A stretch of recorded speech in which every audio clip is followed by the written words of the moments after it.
Gotta get up. Gotta get going. Gonna see a friend tonight. That's the New Adventures of Winnie the Pooh theme song, and I thought it would apply right now. How's everybody doing? We've got 35 in the YouTube so far, the 7 in the Twitch. People are coming in from all over. I know it's a different time than normal. Hope everyone's having a great weekend. We've got the booth materials in the back there.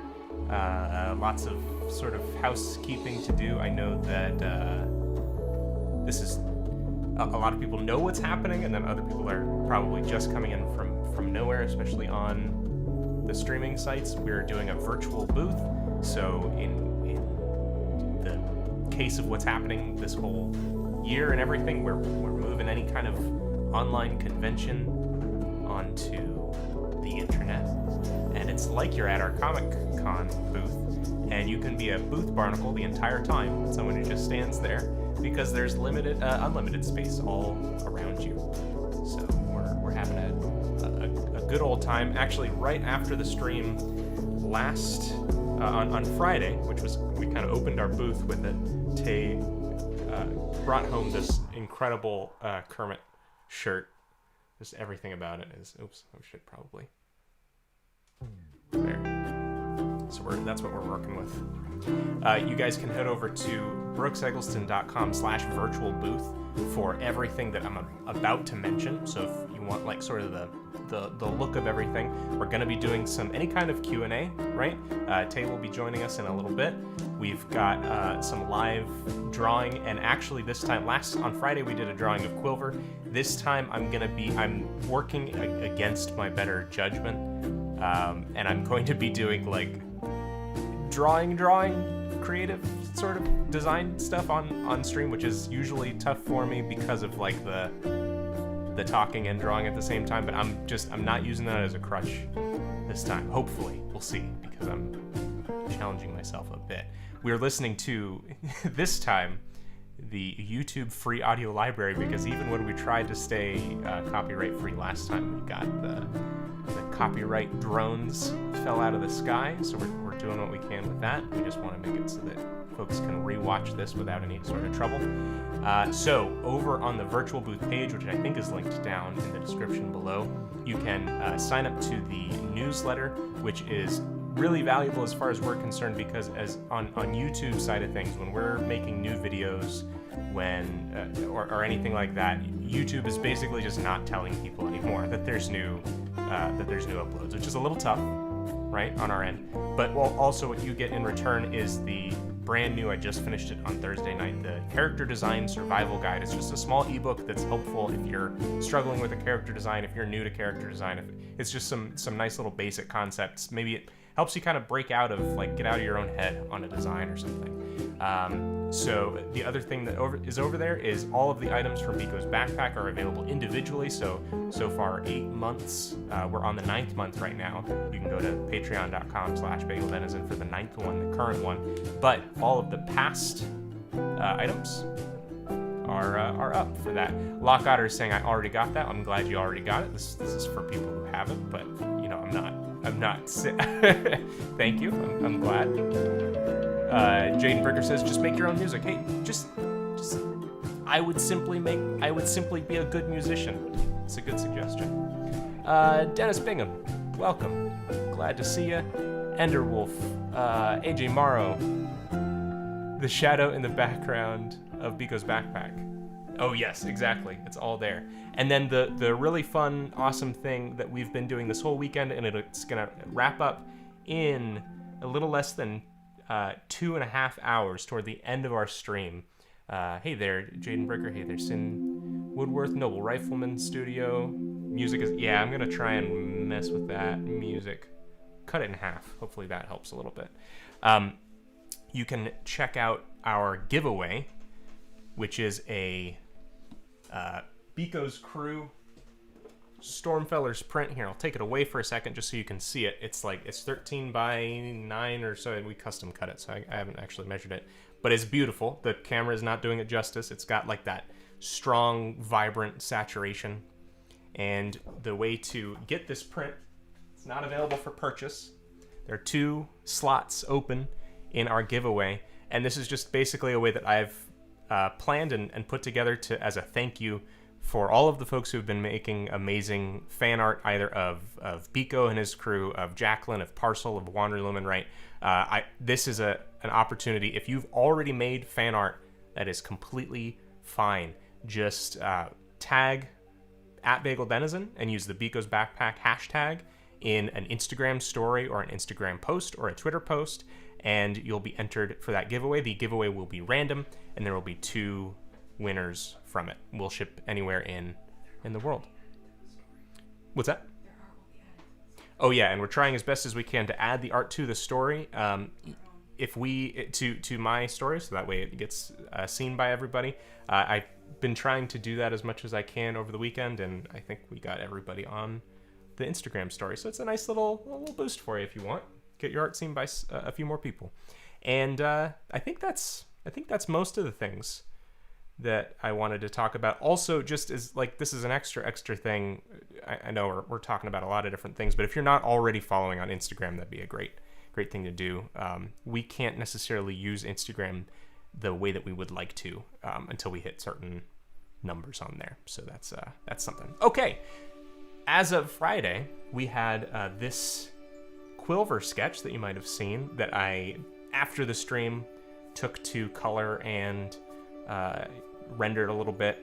This was we were eating a bowl of bagels on Friday morning. It was a nice early morning munchy stream, as Jar Jar would call it, and so I had a bowl of gluten-free bagels that I was relentlessly cyberbullied by the chat for, and so we gave it to Quilver. He's now eating a bowl of bagels. So now, though, instead of pulling on existing characters, as fun as that would be, we've got a couple of questions coming through and stuff. I'll get to your chats in a second. I thought that we could just do what I like to do is a sort of fun character design exercise, or it's a very legitimate process, right? Is to start with little blobby shapes and then size those up, add a little detail to that, start drawing over top of that with a little bit more detail, working from vague to specific. So that's what we're going to be doing. Let's see. So, oh, Dennis, thank you so much for ordering those stickers. We saw that order. Thank you very much. Give Dennis some shout outs for that. Appreciate it. Tihu, I love your art, Brooks. Thank you so much. Video Bird says, do you think the raised to be evil trope? What do we think of it? Do I think it's secretly a way to make a villain without an origin story? That's an interesting one. Maybe we'll bounce that one off Tay once she gets here. The good bagels in a bowl, Quilver's bagel bowl. Yeah. Awesome. Oh yeah, and feel free to draw along. That's a nice, this is our first Sunday evening stream. It's not a time we're normally streaming. Hopefully we're catching some people when they couldn't otherwise catch the streams, and feel free to draw along. We're in quarantine chill mode. That's our goal. All right. Oh, and the Twitch chat. Azure's over in the Twitch chat. Appreciate it. Probably a weird time to suggest this, but what if we called your community the Bagel Bites? I think people have said that before. They've talked about being the Bagel Bites. That's fine by me.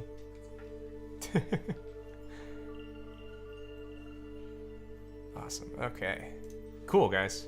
Sounds good. This is something I was kind of warming up with earlier. It's very silly. I actually just sort of started with the shape of a rocket, and the fins of it became like a donkey. So it's like a burr rocket. Okay. Hello, the Art of Reed. Welcome. Hey there, Maya. Great to have you guys.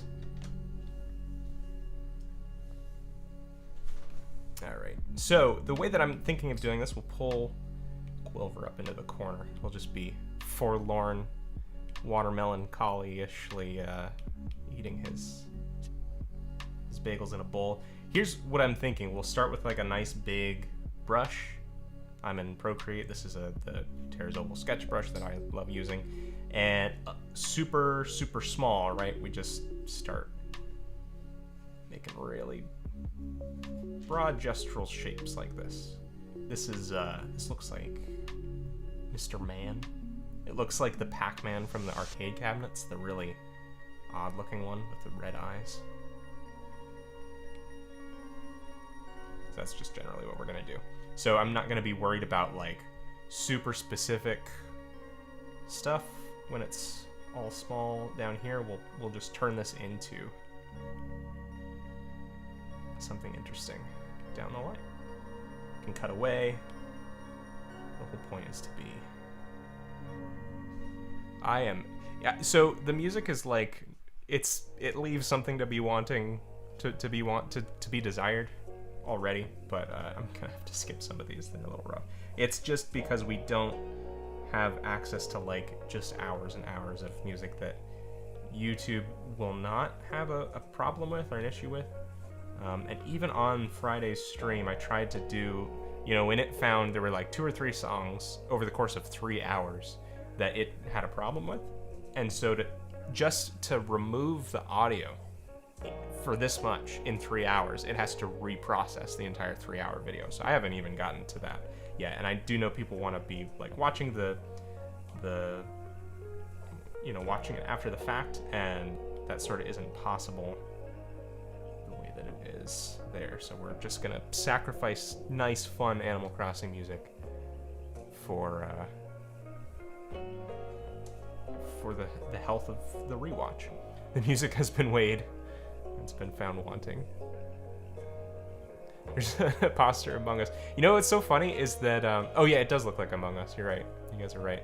We hopped in a Zoom call with a friend a couple of like months ago, way before Among Us blew up, and he was showing us how to. That was when we were first introduced to it, and he was like, "Oh yeah," and I just sort of thought of it as like, "Oh, I guess this is just sort of a mobile game that people are playing." Or that he had just found, and then now, really, late after the fact, apparently, it's blowing up. It's like the post Fall Guys blow up.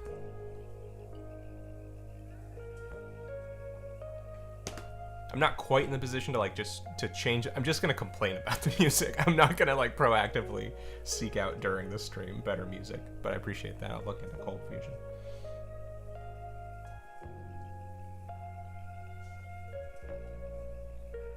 Was it?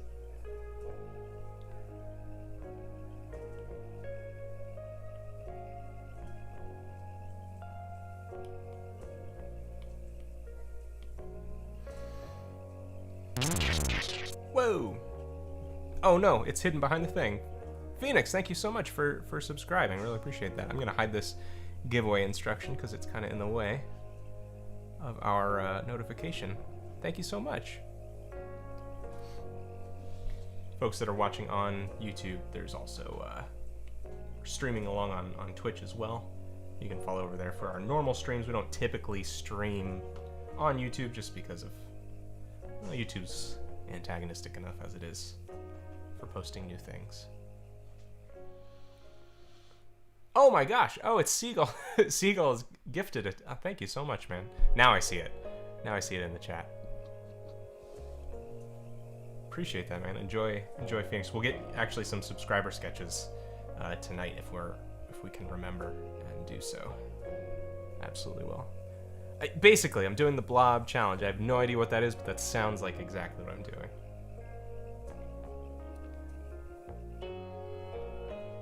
Yeah, Among Us is it's something you have to kind of play. It's basically like any of those sort of Resistance or Mafia or like card game type things that you would do.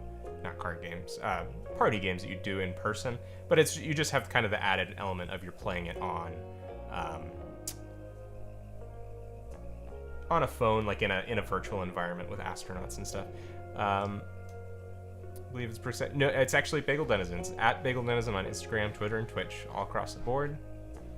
Subscriber sketches are all from being a Twitch subscriber over on Twitch. Abigail.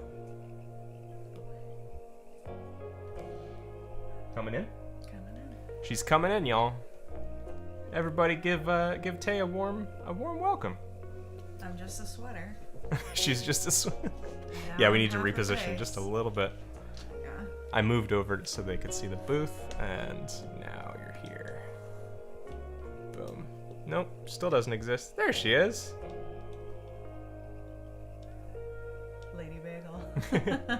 Lady Bagel arrives. I love that.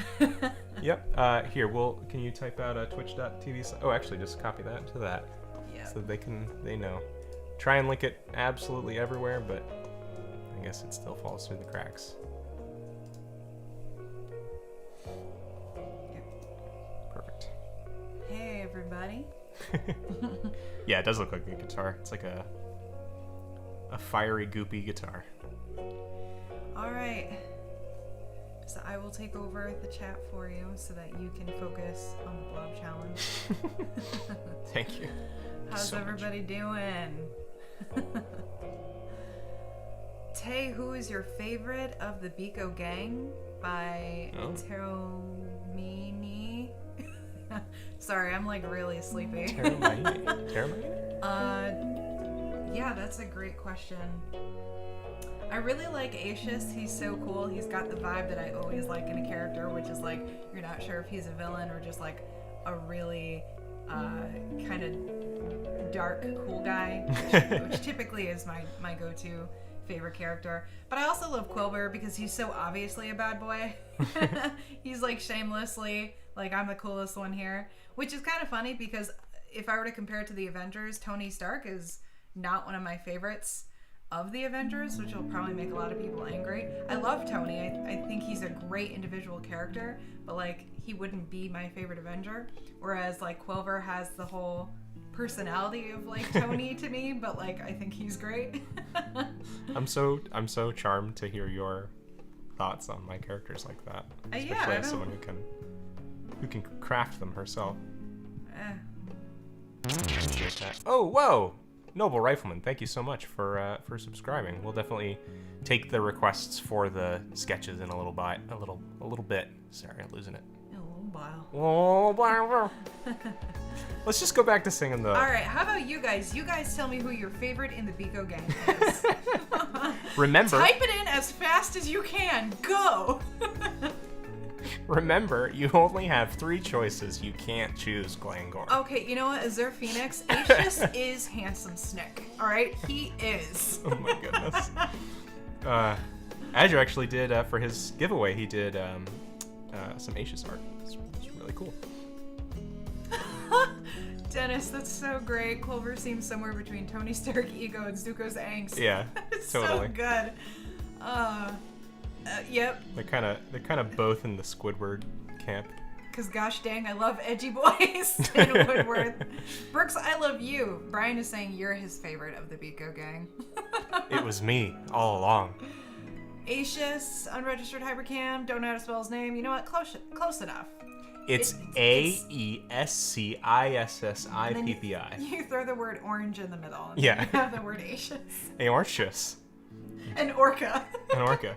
Really, I'm on the cusp of like, what's easy to market to kids, and that's how I named Acius. What's gonna roll off their tongue? They're almost swearing all the time at their parents. Angry emails from parents. Oh man. I hope everyone's Sunday is going well. So far, on our Sunday, we attended a wedding. Yep. On Zoom. A Zoom wedding. On Zoom. And then we danced privately because No, we didn't dance. No, we got chased by a bee. Oh, that's true. We went to the park. We were not socially distanced by a bee. Yeah, he was all up in our grill. Like I just kept walking. And I just kept hearing it, like right here. Kept going. Like, do you have any games on your phone? Yeah. In your ear. Exactly. Straight 20 minutes. Thank you for all the follows on Twitch, guys. Yeah, Maybe we could do the same thing with Instagram. Maybe we. Hey! well, get us to 10,000 so we can start doing more cool things for you guys on Instagram. Use it like a real thing. A sweating, if you will. Yeah, exactly. Yeah. All right, let's see. I hope I'm not missing any questions. I'm kind of just busy having fun right now. Yeah. Matt does stuff. Special shout out, because Matt does stuff as a buddy. Matt does great things. Matt does great things, include being a pal. Yeah, good guy. Let's just round of applause for Matt does stuff. Oh man. Petition to make Aetius a term meaning epic. Abigail West, thank you. Yes. That Aetius... better be wearing a mask. Sin Woodworth, come take my place in this chair. You are so funny. I'm fine with the bee sticking its barbed poisonous appendage into me, as long as it doesn't cough on me. That's the problem. Dennis, how was I not following you on Insta? Am now. Thanks, Dennis. Whoa! Thank you, guys. It's so funny. You think you make a video every... Is there 3-1? I am so Phoenix. brain dead. 312 Phoenix 49. Is there a Bagel Dennis in Discord? There's a patron means of doing that, yeah. Just if you're for patrons.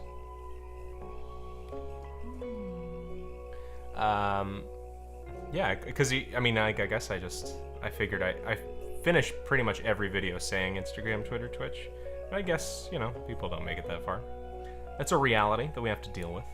Pretty sure I follow you on Twitch, Silver Pine Guy. Well, thanks, guys. I don't want to make it the whole stream about following me on all these places. So why don't we all just get it done?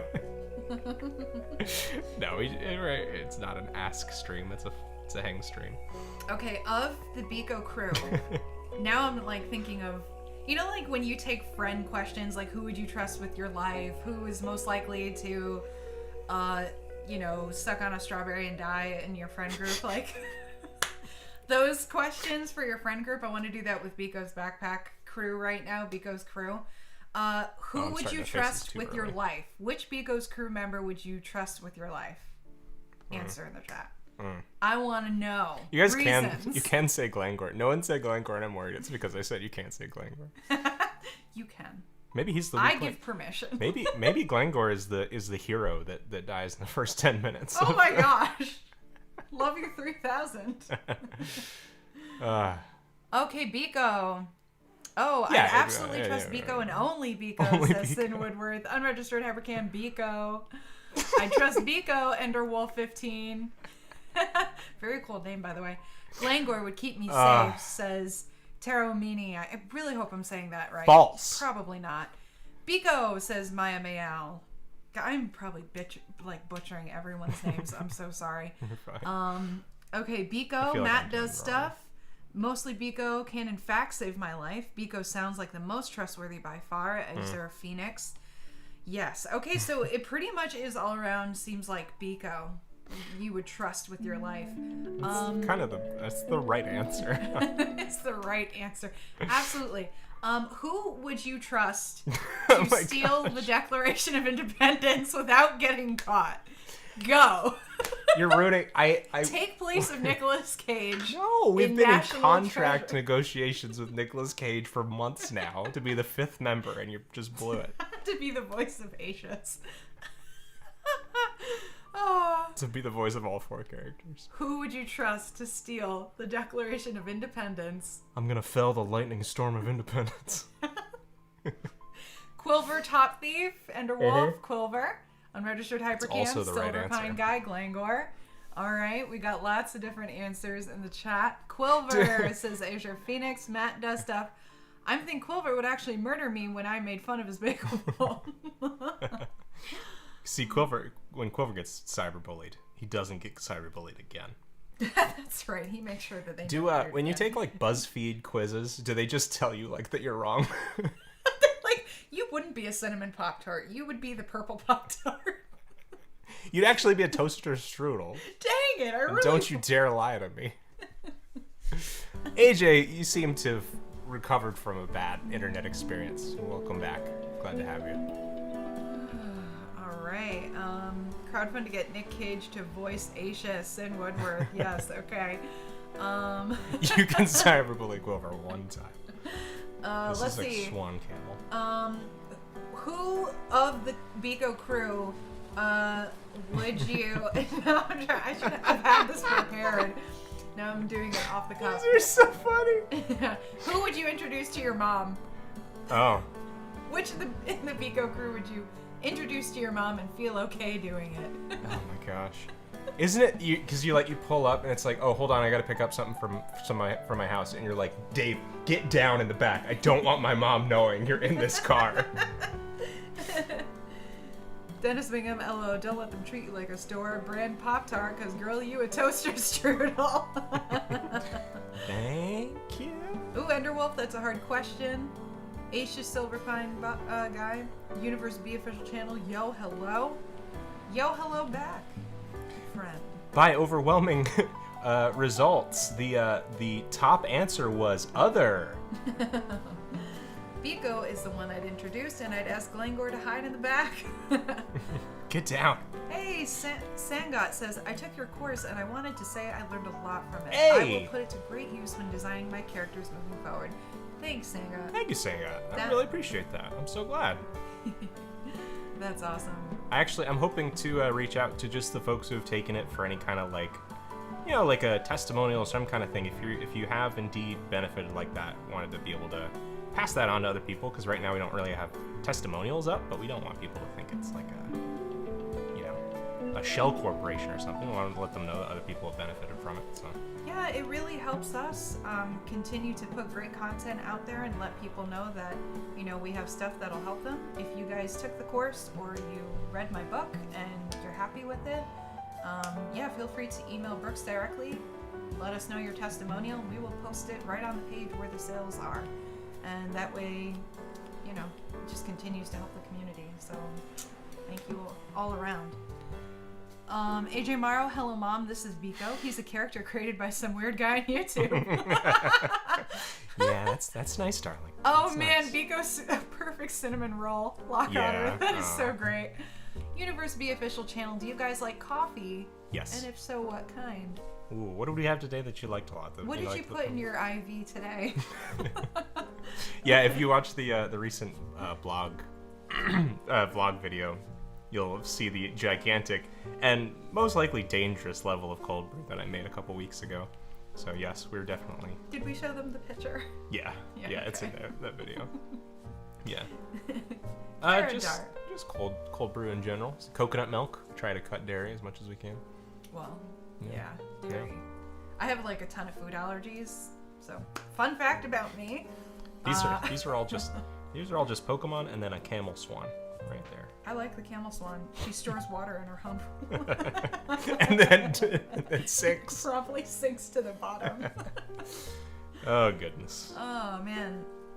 How long did it take you to finish the picture, Sin Woodworth? Really good question. I think, what? 3 days, maybe. Really? Maybe. And that's because we had other... Oh, no. Oh, man, my earring fell Stop the stream! That's pretty cool. Yeah, I think we had other coffee going in that time period, so... Yeah, it was not I can't be too proud of that, honestly. Brooks hi, Brooks and Mrs. Brooks from Frog JD2. Hi, Frog JD2! Hello! It's okay to lose track of time. It's Sunday night. It ain't your job.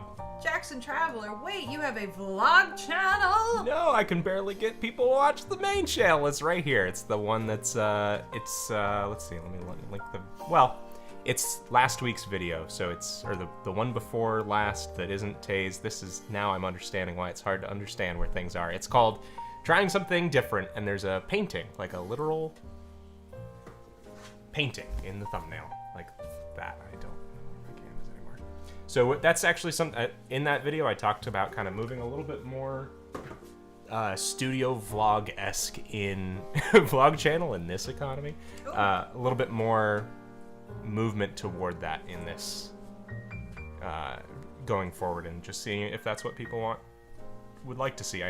There's a lot of things that I'm doing that is not purely just, let's teach you how to do a basic art thing this week or artistic mindset thing, and I'm usually sort of trying to walk you through my process and stuff in general. So that's something that would be nice, and it would free up a little bit more time to work on more long-term projects. So actually, let's if you guys want, you can be in the next one. We'll if you just say hello to the studio vlog in the chat, I'll just film it like that. Let me get that out of the way. Everyone say cheese. Ew, Oops. I hate myself for saying that. I sounded like such a mom. There we go. Yeah, I'm sure it's like there's a bunch of highs. Hey, there we go in the Twitch. Hello, camera. Hello, Studio Vlog. Hello, everybody. There we go. It's fun times. I feel like we're being too interactive with you guys. We're asking so much of you. There we go. Yeah, but we like them. We do. We like you all, so there. No one's being a real cyberbully. Jeez, everyone's saying jeez. Nice. Anyways, that's a plan going forward. If not completely replacing the existing style of video, it's something to supplement, you know? So that's an idea. Yeah, let's see. This music, we're listening to a song called Whispering Stream, if that helps you. Oh. They can't hear the music, but No. I can. Yeah. It's because I'm music deaf. Oh my god, I'm so tired. I'm saying really dumb jokes. I swear I'm funny sometimes. She is. Matt does stuff. Yeah. Start a vlog channel, Brooks. Make Yeah. sure to include clickbait titles along the lines of, I can't believe this. This is crazy. And I'm so sorry. My wife did what? Drank a pumpkin spice latte, but you clicked. My wife took off a sweater. Ugh. Yep. Oh, hey. That's nothing. That's nothing. That's just a Twitch.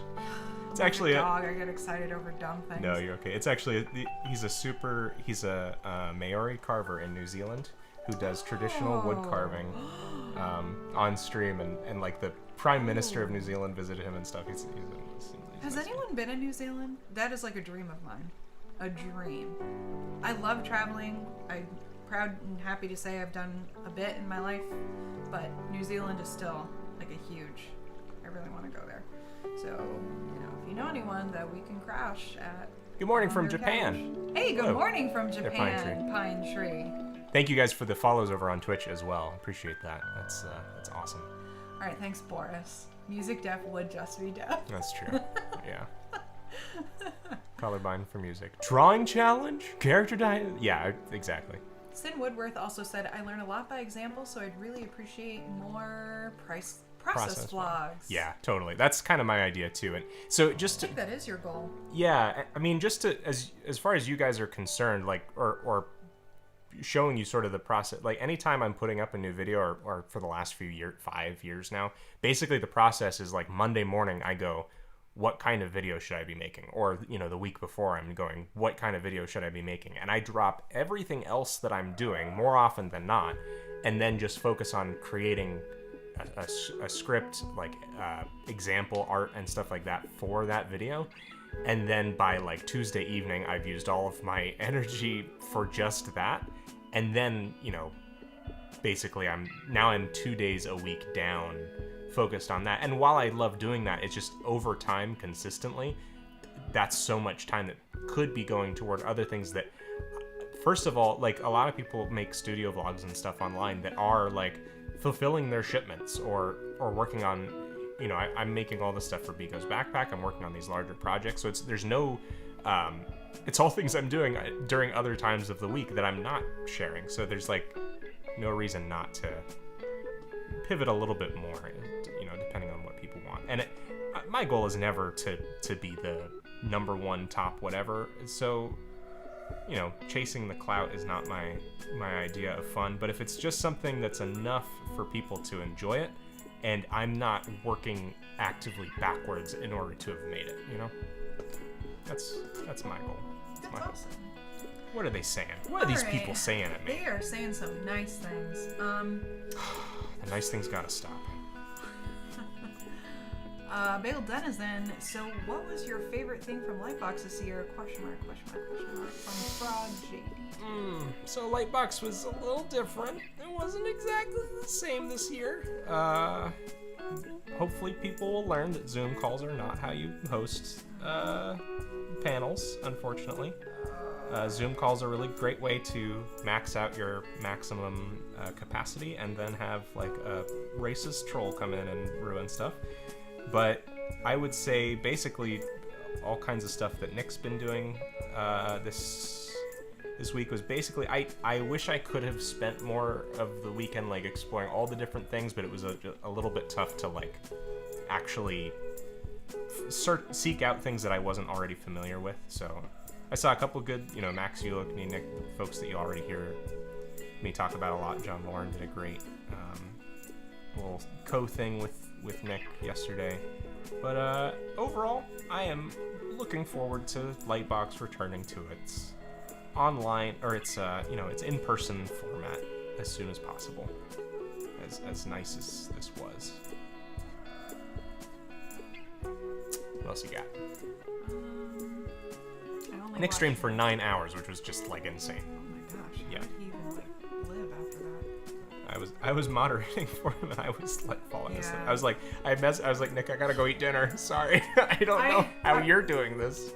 I walked in at one point, and you pulled like a Kevin with the 2 calculators. Don't talk to me. No, so that was his Q&A stream had 1,500 people all asking questions, and I was posting each question as it came through to a Google Doc that I was sharing with him. But then people like were reposting their same questions, and it would clog up. It was insanity. But it was a good time. We had a good time. Was I that mean to you? No, I was just saying that's what it made me think of. Because you were like, I am locked in right now. I can't. Mm-hmm. And then you told me afterward there was like thousands of questions you had to sift through. It was like, I can hear my brain like it was exploding from that. Milky the Witch, hi. How? Bro, honestly, doing the Lord's work with that stream, honestly, says Lockhart.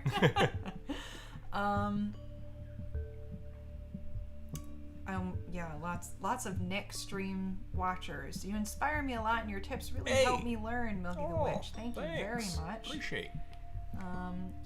Critiques for my next stream. I mainly do critiques through Patreon. That's the most efficient, and like I know that it does put you in a queue, but it's the best way for me to get to them. If you want an expedited critique, they're available on the shop. But maybe we'll do something in the future where we can do just a little bit more laid back of a critique stream. It's a little bit tough to like for that critique and help is its whole own muscle. So, it just kind of would have to depend, like, but we'll keep it open for the future for sure. What are we doing with this guy? He's a little suit man. Yeah, now would probably be a good time to remind everyone that if you haven't subscribed to the newsletter, if you do subscribe to the Character Design Forge newsletter, you will get an updated version of the Character Design Survival Guide. Brand new updated, Brooks updated actually this last week. Mm-hmm. It's absolutely free, downloadable workbook to help you kick off your, creative journey, what have you. And it's also the easiest way to get like updates and stuff, because sometimes with YouTube it can be a little hit or miss. But with subscribing to the newsletter, you get updates immediately and just a bunch of other cool stuff that's definitely worth it. So yeah, our plan going forward, we've sent out like emails when there's new videos and stuff in the past. I think something that we're going to try and do is do like little digests at the end of the week, which I always appreciate if I like an artist or I'm following someone, and whatever notification I missed during the week, it's sort of just a compilation. It's like here's the video, here's their new art, here's something they're working on or they're doing or thinking about, and even like throwback to an old art piece, and how much I think what I would do differently now and stuff like that. So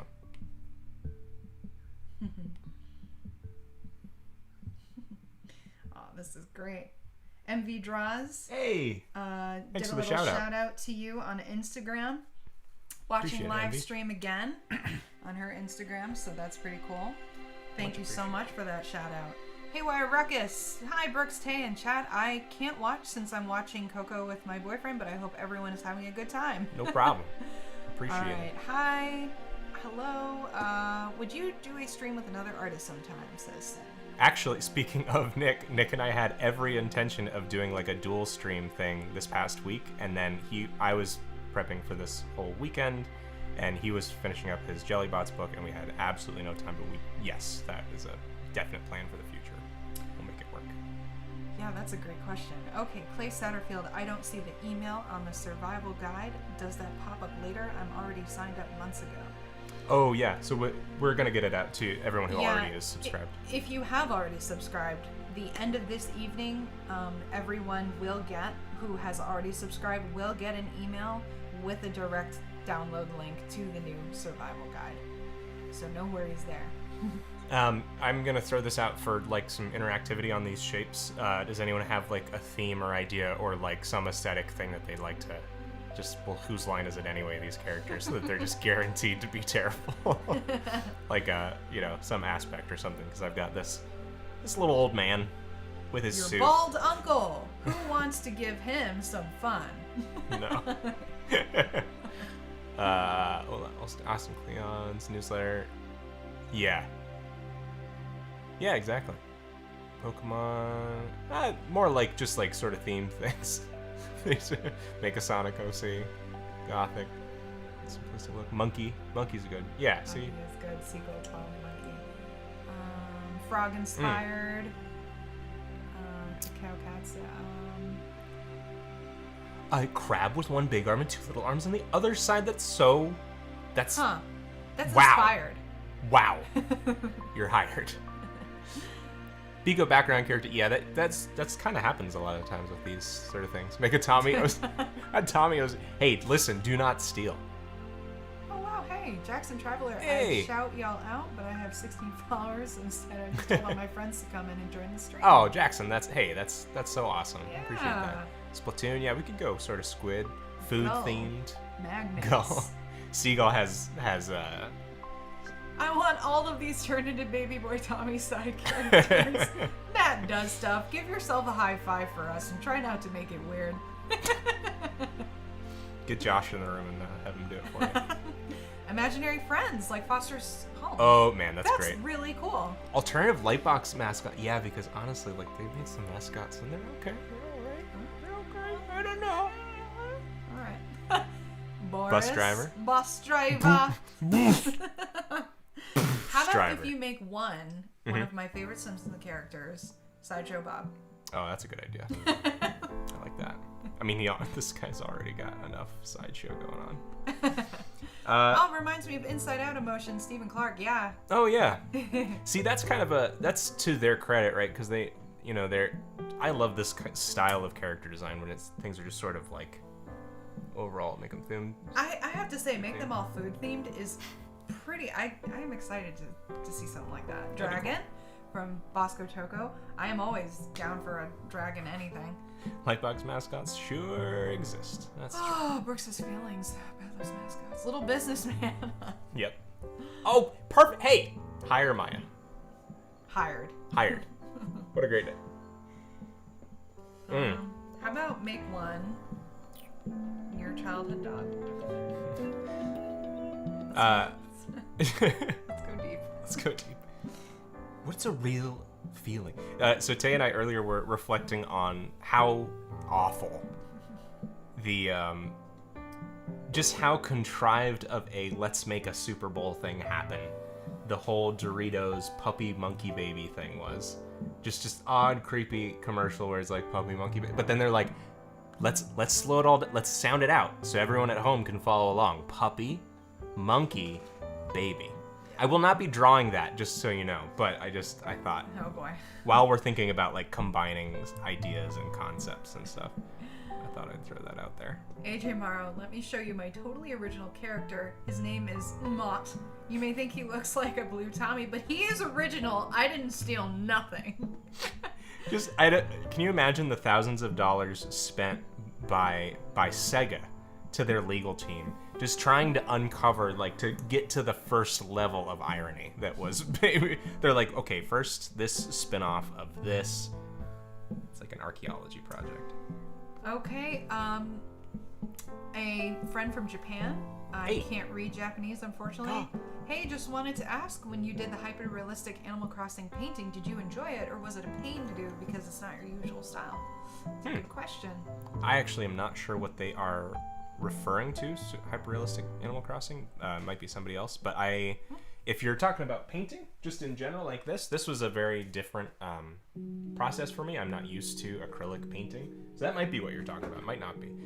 I've made some Animal Crossing stuff in the past that is definitely in my comfort zone, but the acrylic stuff has been really nice because it's like a means of layering color in order with basically what you'd call normal layers if you're talking digitally, instead of just multiply layers or overlay layers and stuff like that. So, D-blob. Milky the Witch, so do you have tips for drawing side profiles? I drew my PFP and I had to teach myself how to do them. So do you have any tips? I think in general, profiles are on the easier side of things because you don't have to worry about symmetry necessarily. It all comes down to studying just the basic shapes of the human anatomy. I think if you can do a lot of different studies to make it work and make sense in your own head, you know, that it's one thing to pull from someone else's stylized work, but if you can go through the work of like struggling and doing poorly at rendering the thing as realistically as possible to your own ability right now, then you can go, oh, that makes sense. This is, now I understand like this little shortcut or something that I would draw a little bit differently. Thanks for all the follows on Twitch, guys. That's awesome. Roca Stuff says, amazing channel. I'm new here. I love your art. Well, thank you. Thank you, Roca Stuff. Any tips for learning to draw comics? Says Tolewa9889. Sorry if I totally messed up that name. Any particular aspect of comics? Comics is so many different things. I would say being able to stage characters in like a background setting.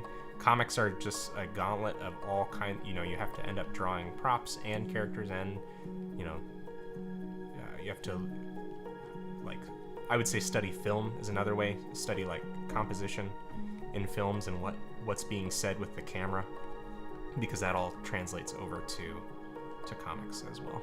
She says, okay, thank you for answering my question. Oh, awesome. Great. Yeah, no problem. University official channel. So just curious about your tastes, both of you. What's your opinion of music-inspired characters? Characters and references. Do you think copyright should be something to be wary of? Example, JoJo. The second I like had everything in my head, and then I heard the word JoJo, and just imagine the little Pixar short of the snowman trying to go to Hawaii. My house is turned upside down. This is how far off. That's how far off I have no idea. This is how I led a nation.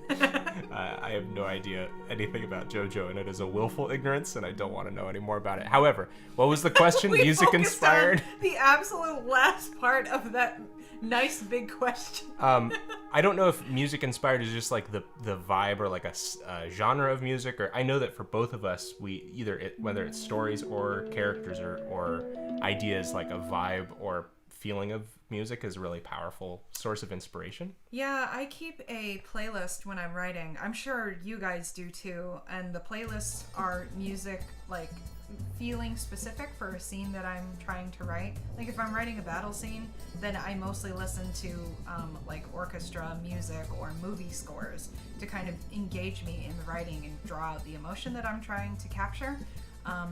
But if it's, you know, more lighthearted and easy, you know, I'll switch to a different list. And that'll help me feel engaged to what I'm writing. But if it's like if it's being inspired by a specific song or something like that, I can't speak to like the copyright of you're making a tiny dancer character design or so, you know. Wow, way to quote Avengers. Right. Yeah. Yeah. So I don't know if that answered. Hopefully I know we have like a backlog now, so if they want to clarify. Okay.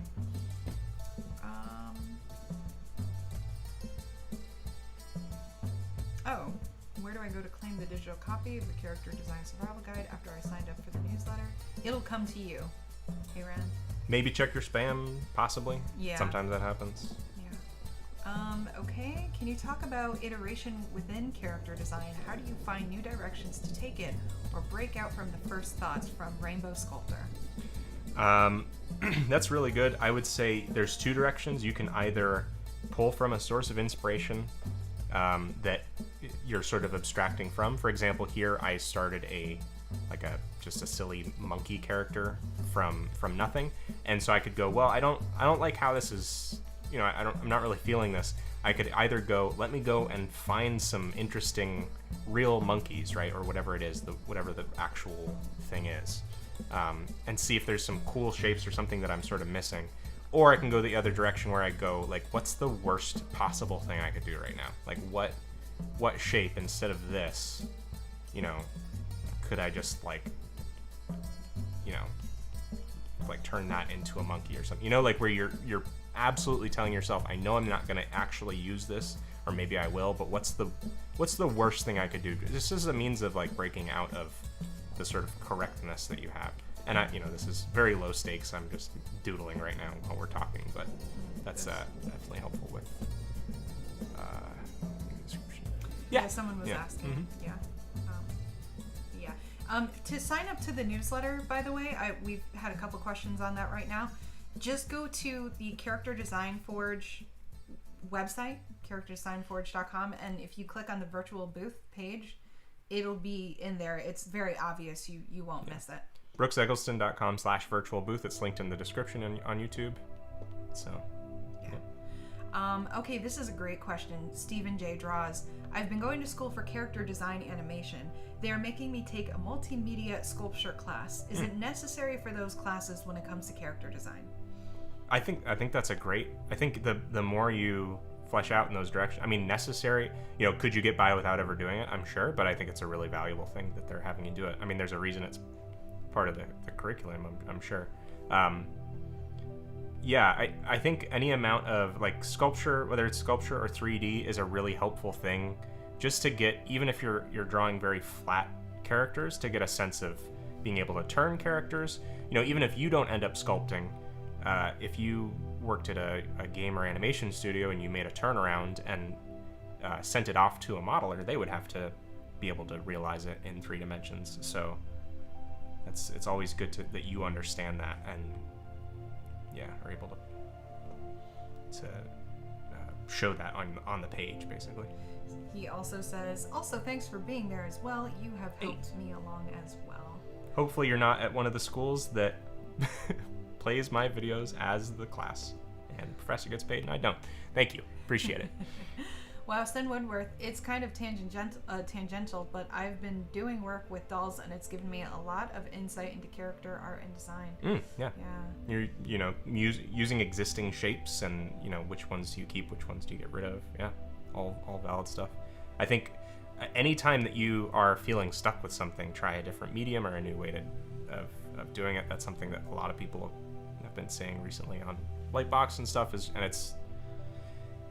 it's always good to break out of what you're stuck in. Otherwise, you'll never get something new. You have to leave your comfort zone to experience something new. All right. That's it. No more. That's it. No more chat. No one has anything else to say. No. We've done it all. We're wrapping up on our first hour. We're getting close to the end here. Reaching 7 o'clock. At least in the... It's like No Man's Sky music playing right now. Connecticut-based United States area of the world. United Connecticut. What? I said United Connecticut because my brain's not working either. Whatever. I'm just reading through Stephen Clark's question and trying to decide what to think. Oh, do I? Hey, young Jack Raiden says, "Yay, more art today." Thank you, Stephen. Oh, Maya Mayel, I'm going to sleep now. Bye bye.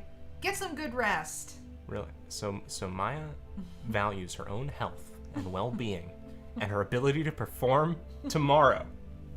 Thank you for tuning in, Maya. Thank you for tuning in. It's probably for I know for Europe it is a late time. If you are in Europe right now, please go to bed.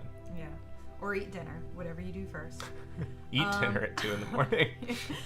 Universal B official channel. This monkey is vibing. What is his name? How about if everyone throws some ideas out there? Yeah, give me some names for this monkey. Give us some names. You guys name this monkey. He's yours now. Gosh. I'm having a hard time resolving the legs based on the existing shape that I gave him, so I might have to just like disregard the shape that's down here. I've redrawn the legs 3 times and I don't like it. I don't know how to just trash this. Oh yeah, trash it. Okay. Psh, Stupid. DC Mugget. Don't even try and bait us with that. Get out of here. Name him Bambo, Mike the Monkey, Bambo. Vibe Monkey. Bambo. Do you know any advice dealing unexpected turn of events that ruin your plans for the day? Ooh. Whoa. Only 3 days a week. Make the best of it. Name him Mark. Mickey Monkey, because of the Mickey ears on his face. Uh-huh. Uh-huh. Danky Kang. Danky Kang. Thank you, Sen. Thank you. You're a treasure. A bright spot. Dorbus. Dorbus? Dorbus? Yes, your good friend Dorbus. Dorbus. He has a degree in marketing. It's a Dorbus. Like when you're really tired and something Yep. just really hit you hard. It's just like so funny. I'm gonna think of Dorbus for the rest of the night. I mean, we're so close to this being Character Design Forge nights. Character Design Forge after hours that that's valid. Azure Phoenix, Terry? call him Mugget after the guy that just tried to bait you into buying followers. Oh, Azure Phoenix, you are a lamb. Milky the Witch. So I'm working on a web series and I can't stop procrastinating and I don't know what to do and I keep on thinking about other parts, but I can't come up with an interesting beginning. What should I do? Interesting beginning. Oh, I think you should start with the ending. Sid Woodworth just has me cracking up At all night. day. Character Design Forge at night. At night. They're like, I wasn't trying to be funny. Why are you take me seriously? Oh man. I think you start if you're having trouble with the beginning. Work backwards from what you want the ending to be, so that the ending is satisfying, and that's kind of the same thing in reverse. If you're having a problem at the end, it starts at the beginning, right? Yeah. That's my two cents. Moment of silence for Gorbus. I think it's Dorbus, man. There was a couple of really great names in there. Gorbus. Gorbus. It's like Ida Brog. Ada Prague? I didn't understand that. Probably one. because I didn't understand it. Who is Justice Beaver? Oh man. Yeah, no, it is true. Mickey's ears always do face the audience. That is a choice. Is that a sound? Oh, it was a chair sound. That was the chair. What am I doing, the fan? Yeah, it's stuffy. There's a lot of stream air being generated by the computers, and it is warm. Oh man. How about what was like, there were a couple other names for the monkey. I want to give them to the old guy. Okay, cool. Terry, Satch the the Mo, Mo, nice. Simon. I actually like the name Simon. I think it's cool. Yeah, it's a good one. Norbus is too much like Norbit. Sorry. I'm sorry. Which is why it's Norbus. Dang it. Well, hey, there you go. You win. You win, Jacob Ford. Garbus, Garbus, again. and Jazorbus. Brass Monkey, the Funky Monkey. Carlos Funky Abdu, Monkey. thank you. Brass MX Salad, Tay! Like, are you saying name him Tay or you're just acknowledging Name me? him Tay. Because yes to both. Justice Beaver is the defense attorney in the trial after you save the whale from court. After you save the whale from court. Justice Beaver is the defense attorney in the trial after you save the whale from court. Brooks is broken. I'm broken.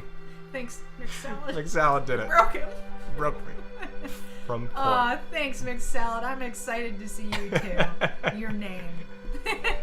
I remember you back in May, and you had some great funny things to add to the chat, so welcome back. Oh, man. Okay, so let's see. I'm missing some new... Simon Dorbus. Yeah, he's Simon.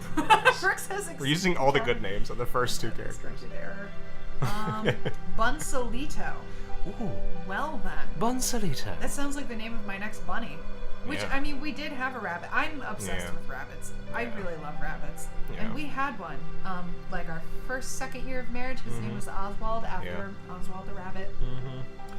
And he was the best. He would, like, follow me around the house, and when I would write, he would, like, insist on sitting on my lap, and he would just, like, nap there all day. So, you know, it's, like, against the law to get up when your dog or your pet is sleeping on you, equal to, like, murder if you do get up. It's that bad. So obviously I had to just keep writing all day. So, you know, he was really my inspiration behind every story.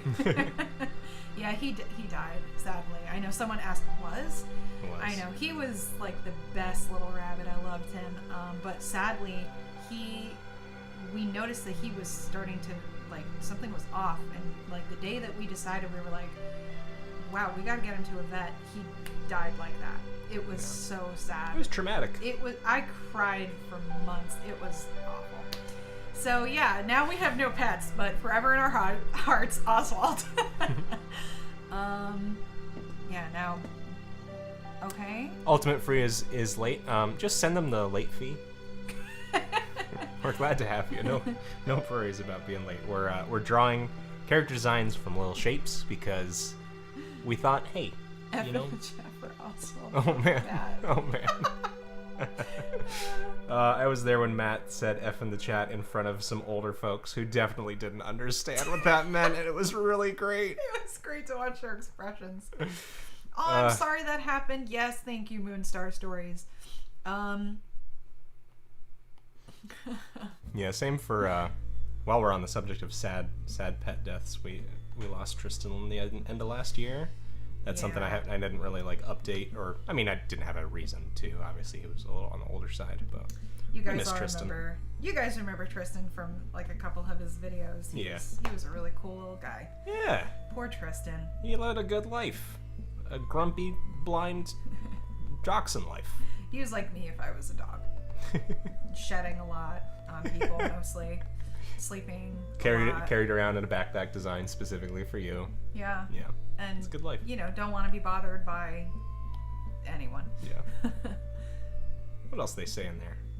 I know they have thoughts. I know. There are some really amazing ones. Oh, Universe B official channel. Hope the stream goes well. Sounds like they're signing off. Well, thank you for signing on. We're actually here just for you, so we can all just we can all leave now. All the animal sadness. I know, Schmoke and Drow. Yeah, we're just getting that part of the. It's the very special episode minute of the stream. Oh man, makes me think of all my favorite shows growing up. All the special episodes. All the special episodes, you know, like the Hey Arnold special episodes. That's right. Yeah. This is looking Hollow Knight-ish. Yeah. Inspired. Is that you or someone else said that? No, me. Yeah, you. Yeah, Taylor the Eggleston says. You have an original thought. I have an original thought. Original thought. Thank you. Yeah, I was thinking that too. It really could be like. I think honestly, I'm just gonna go full Hollow Knight with this. Moonstar Stories. Can I submit a sketch now? I assume that is for. Oh, for the subscribers. Yeah. So what you are it's asking. Top of the hour, so we might have to go through. Yeah, sure. There's that sounds some new good. people. Maybe we'll go through it again. Yeah. So the bottom right hand corner is the subscriber sketches. Just like request a character. I have like full reason to decline certain characters for whatever reason, but if you have a certain character you'd like me to do as your little profile sketch and your name, let me know in the Twitch chat, and if I am unsure of who you mean, then let me know, but we'll collect those and start drawing some of those. I'll just finish this little Hollow Knight person for now. Shinx the Lioness just came to say that your videos helped me to improve my art tremendously and encouraged me to practice and become a full-time professional artist in the near future. Hey! Wow, we are so glad we could be a part of that. Thank you for letting us know. That really means a lot. That's awesome to hear. Keep being amazing, Shinx the Lioness. You're going to do great things. Thank you for using the word tremendous. I do not hear it on YouTube too often. Level 27 Cubo, and hey, howdy Brooks, hope Hey! White Box is treating you well. Oh, it's treating me. Thank you so much. Okay. Starting to get... Yeah, starting to get a lot of heavy ones. Oh, okay. Okay, Underwolf 15, what are your opinions on books that switch between different POVs for each chapter? Do you think it provides better insight on the world around them? That is a great question about writing, which I will gladly take. I wrote something once. No, that is a great question. Yeah, that is a polarizing topic. A lot of people don't like the POV switch? Yeah, the POV switch. There's the, third person, omnipresent, omniscient, all this, whatever. There are all types out there. But I think it depends on, the story that you're trying to tell. And for me personally, I don't mind it. I don't mind the switch up. I think the perspective is really interesting. It's a really intriguing way to understand a character on a deeper level and where they're coming from, especially regarding their perception on what's happening.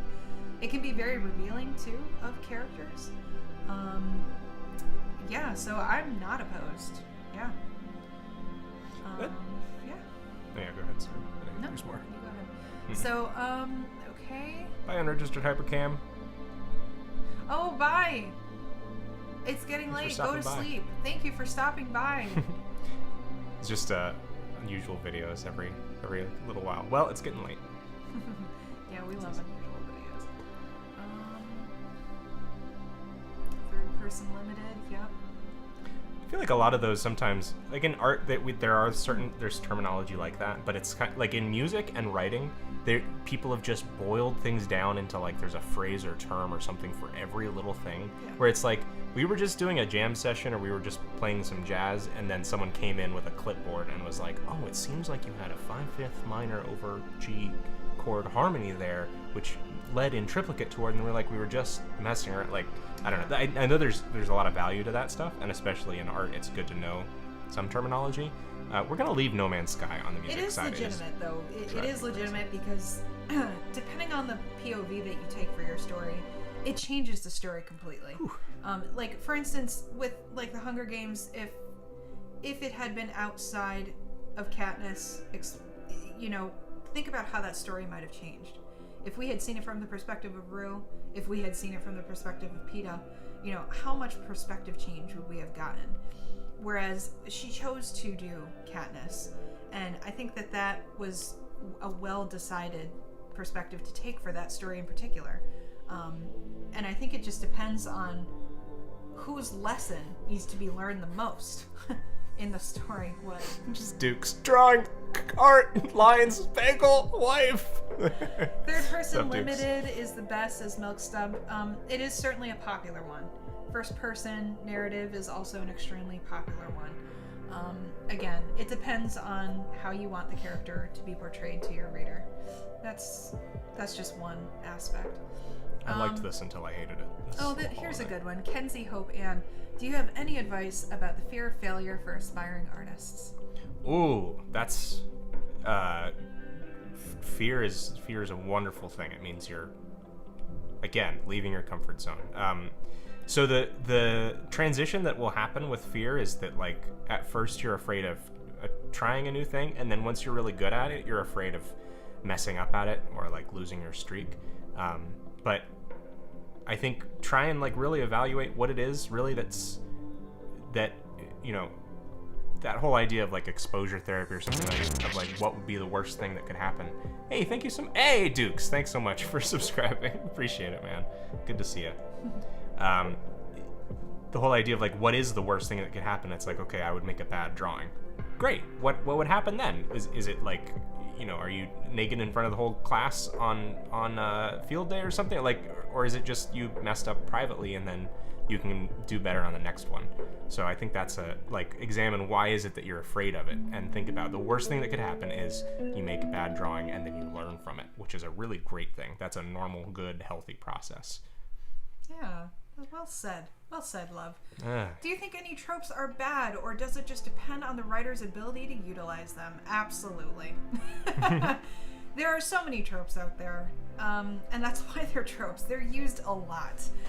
But the other end of that, seesaw is that they are still very well liked generally.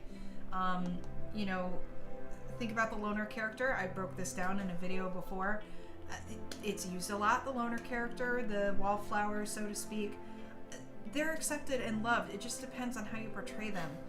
Doing it in a way, in a fashion that's heard over and over, like the orphan child who doesn't know who they are, or that trope is used over and over. And yet we can think of many characters that have that trope that we love.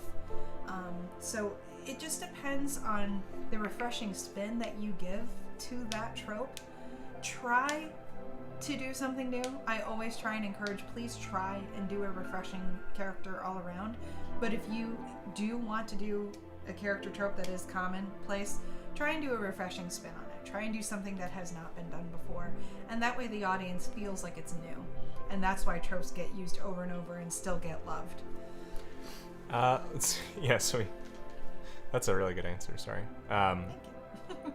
So folks who have subscribed on Twitch, would you mind telling me what your request is for a sketch, and we'll try and get to it. Here's my thing is I usually try and fulfill these on more low-key streams, just because it breaks up the stream a bit to go through me finding the reference or you finding it or whatever. But if you do have something that you want sketched, Seagull says your avatar. Well, I could just draw that again. I'll just trace it. I mean, if you want, sure, go for it. I could do the seagull for you if you want. I could do fishy. Seagull. I need Florbus. We need Flor. It's true. Yeah, so we've gone from Simon Dorbus to Norbus, and now Hologorbus. That stuff? She keeps sending Oh, yeah. Just try it from another browser. Okay, so let me check Yeah, that's from using the mobile phone. the Instagram. There are some new people. Hey, awesome. Let's check them out. Nope, not in here. I'm saying Oh. there's new people on here. It might be worth doing Oh, another yeah. round of... Yeah, so we're basically an hour away from the end of the giveaway. So just anybody, in case you are just now coming on, use the hashtag Biko's Backpack and tag Bagel Dennis in an Instagram story post or Twitter post, and you'll get this exclusive print. We have 2 prints to give away, so we'll do a random drawing at the end of all the folks who have entered. Right now we've got probably good 10 or so people entered. And there are going to be 2 winners, so that means it really could be you. It really could be you. It really could be. And the idea here is especially if you have already made fan art. I am not a fan of art contests or anything where there's not it's completely something that's for fun. And especially if you've already made something, it's a thank you to you. So if you're interested in the giveaway, let me know. Oh gosh, there's so much new stuff. Okay. Well, no, actually, it was the same stuff. I was just going up. Gotcha. All right. Do you have any advice or tricks for naming a project? I'm having a tough time coming up with a good title. From Marta Kiam. That is ultimately my largest issue, and there has to be someone. That's the thing is you go looking for advice on naming things, and there's still not a lot. I would say because originality is so tough to find, most likely you're not gonna come up with something that's completely original, but try and think of something that is, if it doesn't sum up or summarize or give a good flavor for your project, at least asks a good question about it or is intriguing enough, right? So where you're like, oh, what is that about, right? I get a hint or an idea of what that means, but yeah, I'm probably the worst person to ask about names. Oh, no thing. It's very late for me too. Shame I can't stay. Have a good day, everyone. Bye, no thing. Bye, no thing. Thanks for coming. Okay.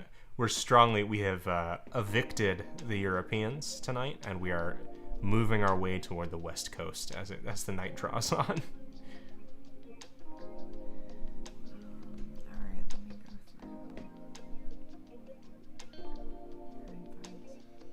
Anybody? That's good. All right. Well, and just let you know, it's the subscriber sketch stuff is you can always ask later or on the next stream. It's not going to go away, so even better. I don't know why I started doing a bulldog when the face is all the way at the bottom. Well, I love it because it looks like a bok choy bulldog. Oh, is that what we're doing? Okay. Bok choy bulldog. All right. Do they kind of have little stock bits right at the end, like kind of like the French onion, right? Yeah. Or it's very slight. Guys, bok choy bulldog. Yes. Am I right? Let's make it happen. Back me up. There's someone right now who's so angry where they're like, well, if you're just going to take your wife's suggestions, just jump off the stream. She has you whipped. She has you design whipped. Okay, so it's just any night on the couch and she's giving you ideas. That's nice. I logged in from my Antarctic research station using our 3 kilobyte a second internet. Thank you, Smokin' Joe. Bok choy bulldog is good. Dennis Bingham, bok choy bulldog. All right, everybody. Luis Eduardo Huerta Ramos. Hello. Hey, hello, Luis. I really like saying your name. It's a great name. It's a good name. Those characters look like they were made by Jimba from Lilo and Stitch or something. How much do you love to hear that? Honestly, it's kind of a nice... Well, okay, here's the semantics of that, because I'm such a complicated person. When people say, it looks like Stitch, I go like...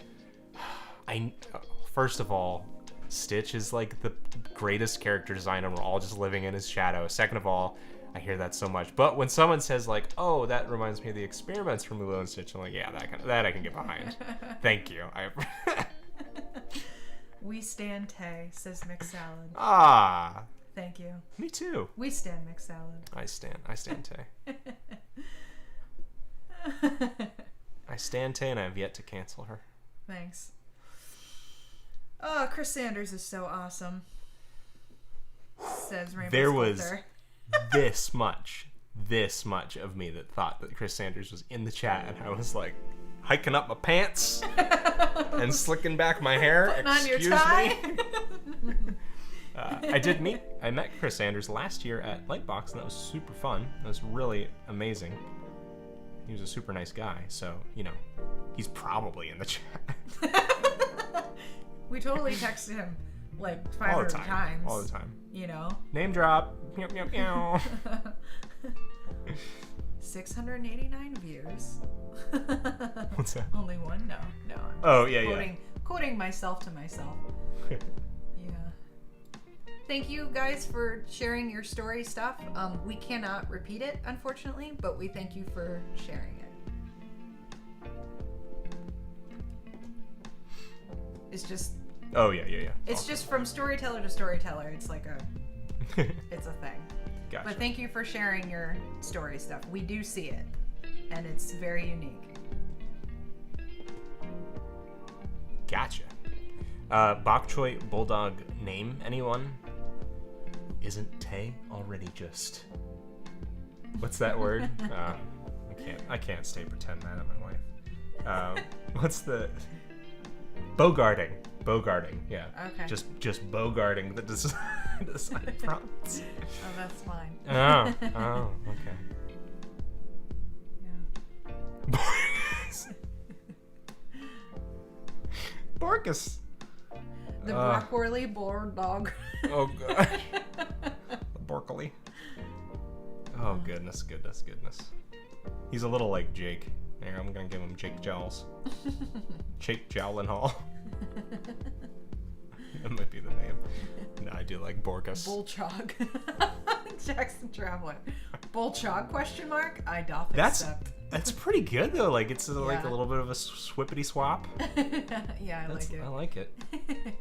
Guys, it's after It's 7. It's after 7 on a Now Sunday. I'm thinking of like other things in the family, like green onion dogs, Mm-hmm. pets, garlic pets, like a hamster that's garlic. I don't know.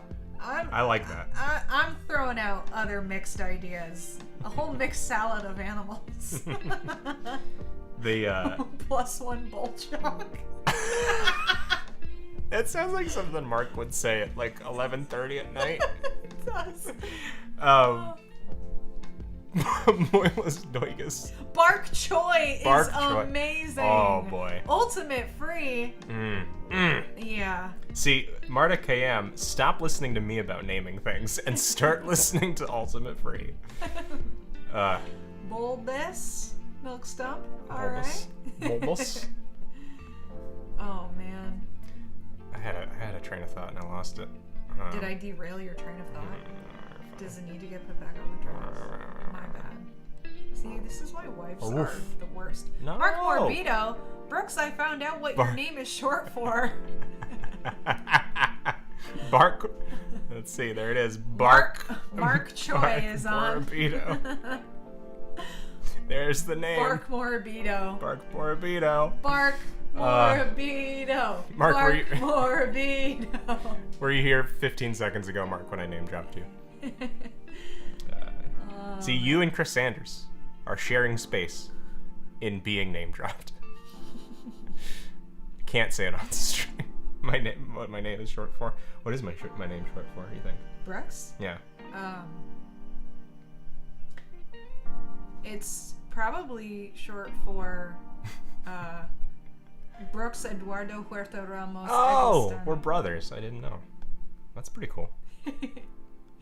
I thought Brooks itself had multiple syllables added onto it. Ah, Jackson Traveler, thank you. Ha, this stream is fun. Y'all great chat. Y'all great. Yeah, great You're chat. great. Yeah, great chat. We're just keeping it real. We're counting down the release of the Brooks Eggleston McDonald's meal tomorrow. It's just all good. It's got 2 fries that are cold and one inexplicably long fry. and the fish fillet. And the person in front of you, their order, the wrapper from their fish fillet is in there, crumpled up. This was okay. Look at this shape. This is already done. I love it. This is It's sort of done. a cheat. A little bit of a cheat. I am boring, man. No, Milk Stump, you are not. He's named for a city like Dallas. What do you think about animation memes? I'm trying to start making them. Right now. Oh, that's it. That's like a fun. It's sort of like a community initiated thing that I've just never been like around-ish. But I know other people. It's like a great way to kind of get stuff out there. You know, it's a lot like fan art, right? It's sort of like something you can get some eyes on real quick. Oh no, Mandariana Aurelia, this is helping me practice my understanding of English. Thank you. Oh no. Uh-oh. Don't repeat anything you've heard here. Do not repeat. Borgus, Chorbus, and Horbus Ginkgo is not any kind of real word, and that's why it's funny. Well, just gotta get our English shaped up for the rest of this chat.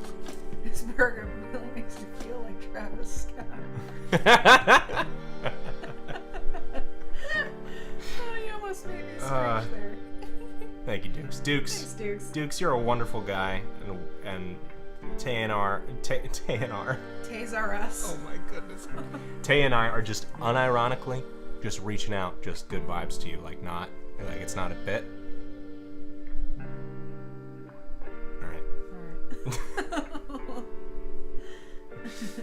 All right.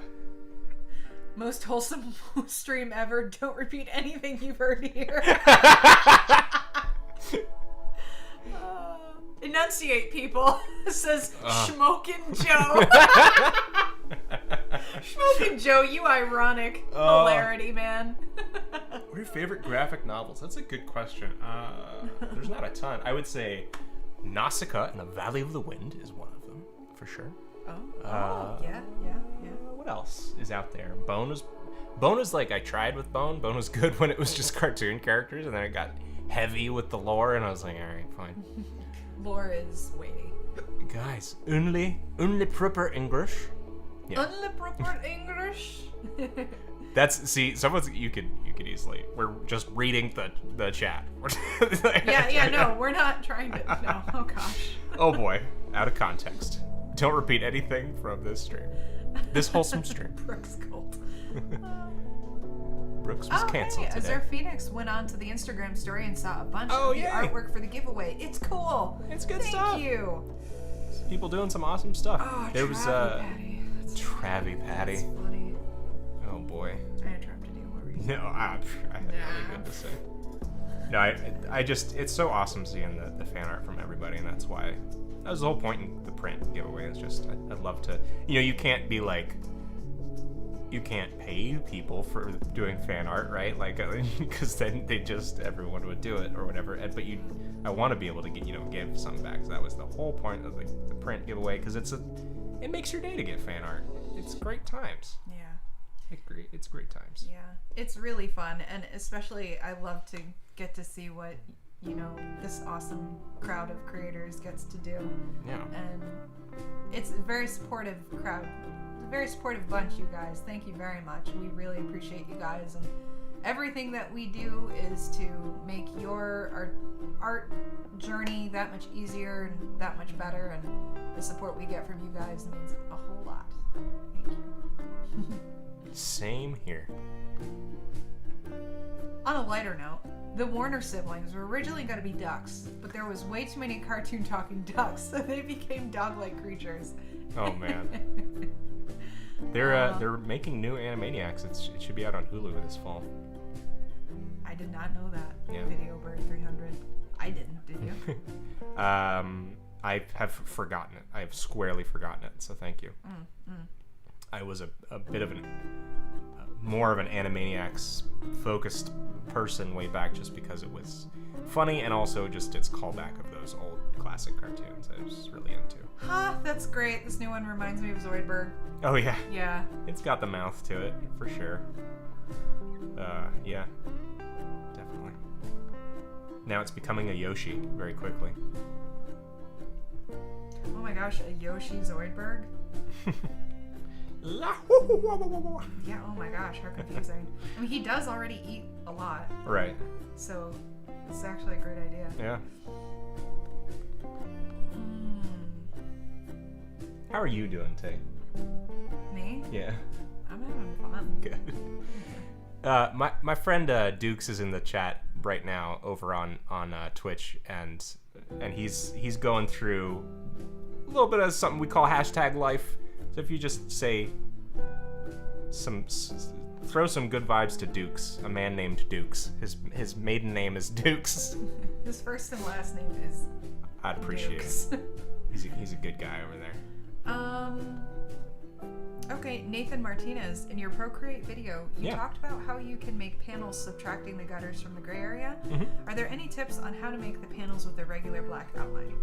Oh yeah, totally. So for that, you would just you can, let's see, do this. So you can just do a regular square, right? And the nice thing about Procreate is you hold the quick line like this, and then it just becomes if you hold, here, I'll do that again. You make your square all nice and weird like that, right? Then you press and hold in that area, and now it's all straight lines. And now I tap a finger on it, and it becomes a perfect square. So you could take this and then go inside of it with a rectangle and fill it in with, like, say, white or gray, like that. And then now this, very sloppily, like you'd do a little bit of a job, like clipping mask over top of that, and now you'd have something that you could make your comic inside. D-Shot Dukes is the man. Woo! Millie Me Dukes, you cool? Sending you good cool? vibes to Dukes. Purple heart, yellow heart. Oh, I love those color hearts. By Marta Kion. Or Kian. Ooh, Kai. purple yellow, nice. Thanks, guys. Now that's enough. You've given Dukes too much love. Alright, And I alright. can't stand by it. He's awkwarded out now. He's a human being. Gosh. Dukes, you're incredible. You got this. See, Dukes, this is a very nice crowd. Yeah. They are very supportive. He's in good company. They are just a great bunch. Duke's okay. hype. Plus, it's just a fun name to say out loud. I know. Duke is like a great name. Austin D. By the way, Austin D, my brother's name is Austin, so already I like you. Do you know of a good setup for people who use a tablet with a screen, but also use a keyboard? I can't seem to find a comfortable position for both. As far as if you're stop praying for Dukes, he's getting too strong. That's amazing. As far as like using your keyboard while the nice thing about having the iPad is that I can constantly fidget with it and move it around. So I'm constantly changing my setup, but I do like to have the keyboard, like, I guess, to the left of my main easel here, which is just it's this stand, right? So it's like a metal stand, little easel, which you can grab on Amazon. If I was smart, I'd have it in a link somewhere. Tay should probably set up. We've been talking about setting up a page for gear and everything. We will be setting up a page on Brooks's website, brookseggleton.com or Character Design Forge, whatever you want to call it, of all the tools that he likes to use the most and where you can find them. So if you just hold the keyboard on the right side and the keyboard on the left if you're right-handed, and then the mouse on the right, it makes a pretty good setup. But I'm constantly like going back and forth. Good morning to Good Blood, who is in Australia. Good to see you, man. Oh wow, good morning. Yeah. What's up, Good Blood? Purple is a good color because it matches Waluigi, the single greatest video game character of all time. Matt, how right you are. Matt is never wrong, and that has not changed. Purple is the best color because it's the only color that can fit every other color inside of it. What? That's. It sounds like a really comforting color that's like. Yeah. Give me all your huddled masses. A warm hug. Bring me your teals, your oranges. Oh, it's great. We're gonna look back on this tomorrow and be like, we're really sorry about the stream, guys. None of that was funny. Oh man. I really like the Zoidberg Yoshi. Yeah. Zoishi, I think I saw someone say. Zoishi. Are you taking suggestions, Brooks, from Good Blood? Kind of, yeah. We're at that stage right now. Requests. Requests? Yeah. Yeah, sure, dude. Go for it. Anything for Jeff. Yeah, we're just messing with like silly little shapes that I started with before, and then we're grafting extra detail upon them so that they become very silly little blobby characters named Simon, Dorbus, Norbus, Hologorbus, Bark Borbeeto, and Zoishi, Just your average crew. Just your average group of friends. Set of crazy bones. Snappy, zippy, crappy, and dappy. That's Tay really loved for a long time. There's like this Muppets SNL video where they get pulled over and they're like, okay guys, hold up. If anyone asks, we were being friends and having fun. I did like that. Yeah, she liked it a lot. I did. Liked it very much. Okay, my suggestion is a hedgehog with horns and a little cute face. Ooh. Only best for blobby characters. Yeah, exactly. You gotta break out the quality names. Yeah. For the blobs. Anyone else still have one of these?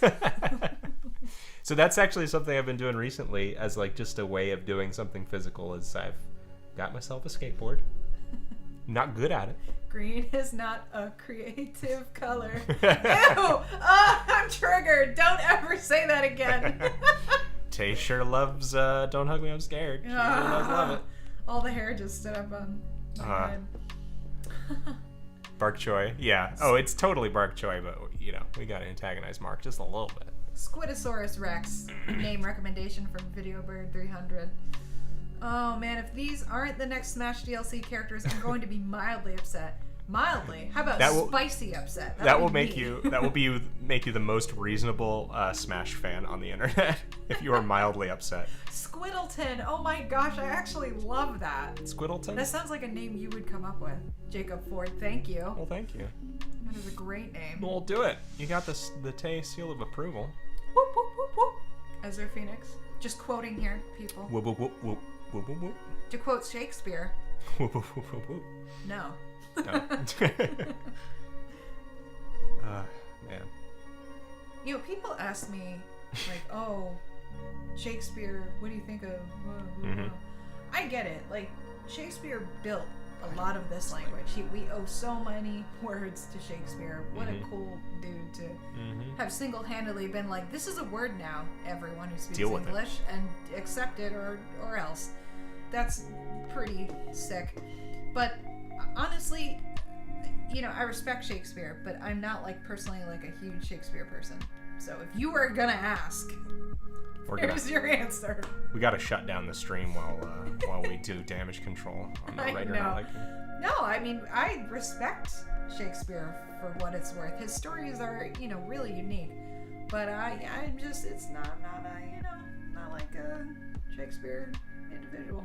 Remember all the times when he was like, this is a word now, and if you have a problem with that, and then he'd like include his address on Stratford-upon-Avon, and there were multiple wars. We did see his house in Stratford-upon-Avon. Poor guy. His dad was a tanner. Ooh. Talk about smelly. Like the smelliest job ever. Yeah, if you're like, oh, they made leather. Yeah, go look up what the main ingredient in the 1500s for making leather was. It don't smell too good. It's horrible. It's pretty rough. We need a Baby Boy Tommy spray, and he cannot be echoed as Sonic. Why would he be? Brooks' question, why are you so good? Job it every time. Every time you ask that. And I never have a good answer for you. Why are you so good, man?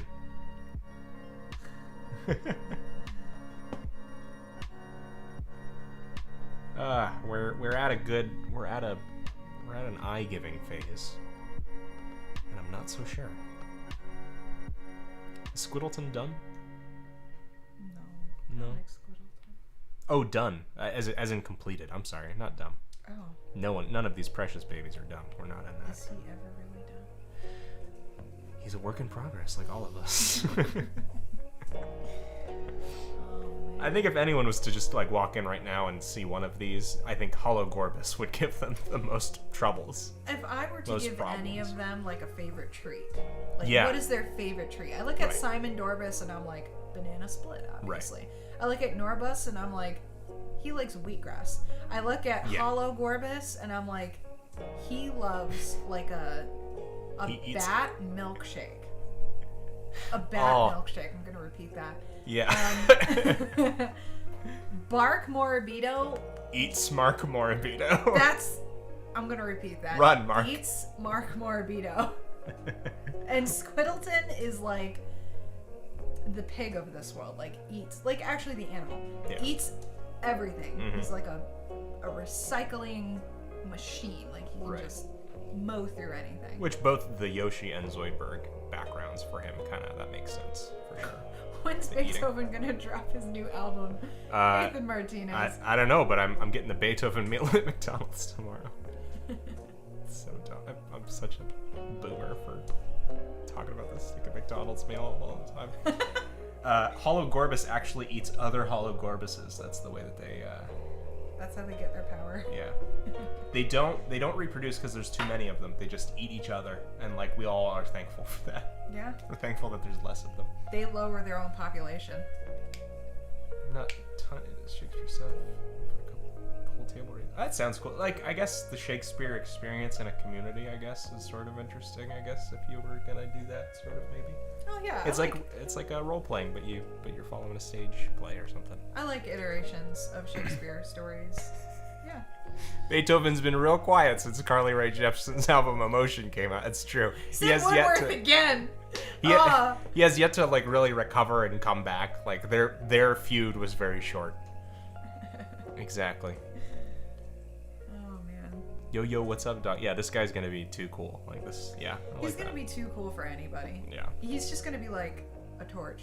Yeah. You know, just a walking flame. So here's where we're gonna start with the feet and hands are down here. So this mass is all gonna be head. We're on real character design serious hours right now. Speaking of mascots, like I don't know why it is that every time there's an Olympics, they gotta go like kind of wacky with their logo and kind of wacky with their mascot design. Like, they don't commission... Their mascot is just Usain Bolt, and they should accept it right now. Yeah, like, it feels like, sometimes they're good. I think Brazil was really cool. The South Africa one. That was for the World Cup, and I liked that. That was really... Oh, sorry. Yeah. Oh my god. No, you're okay. Sorry. No, you're okay.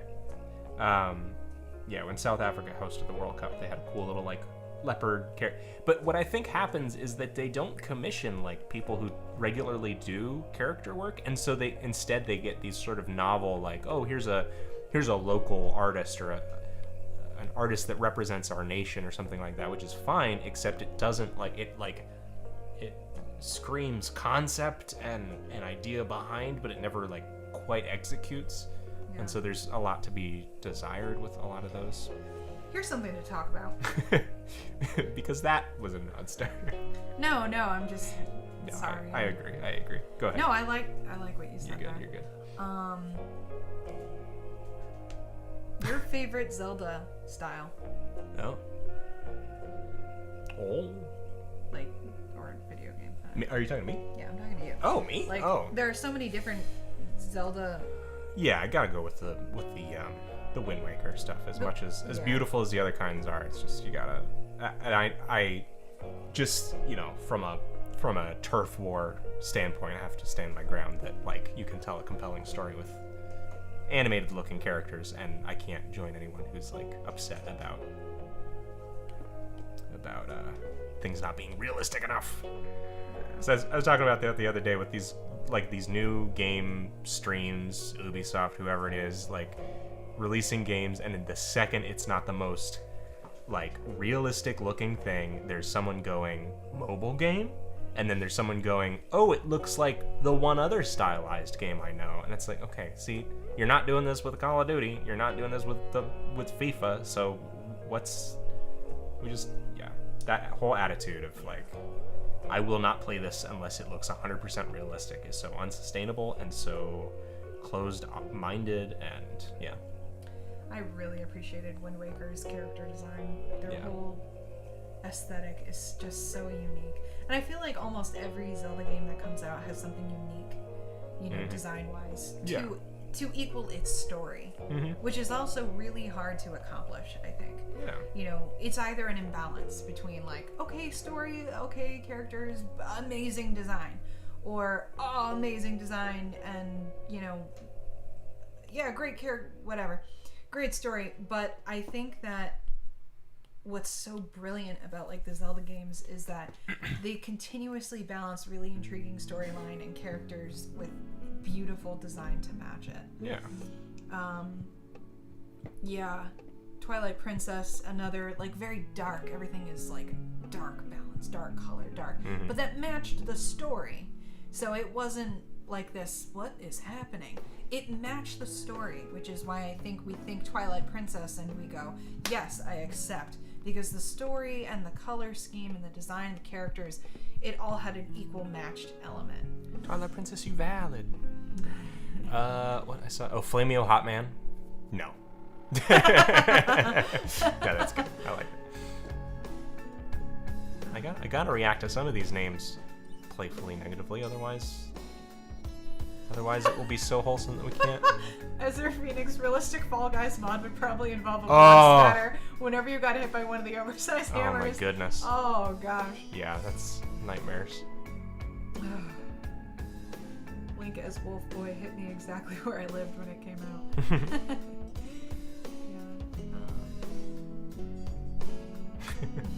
He's so angry.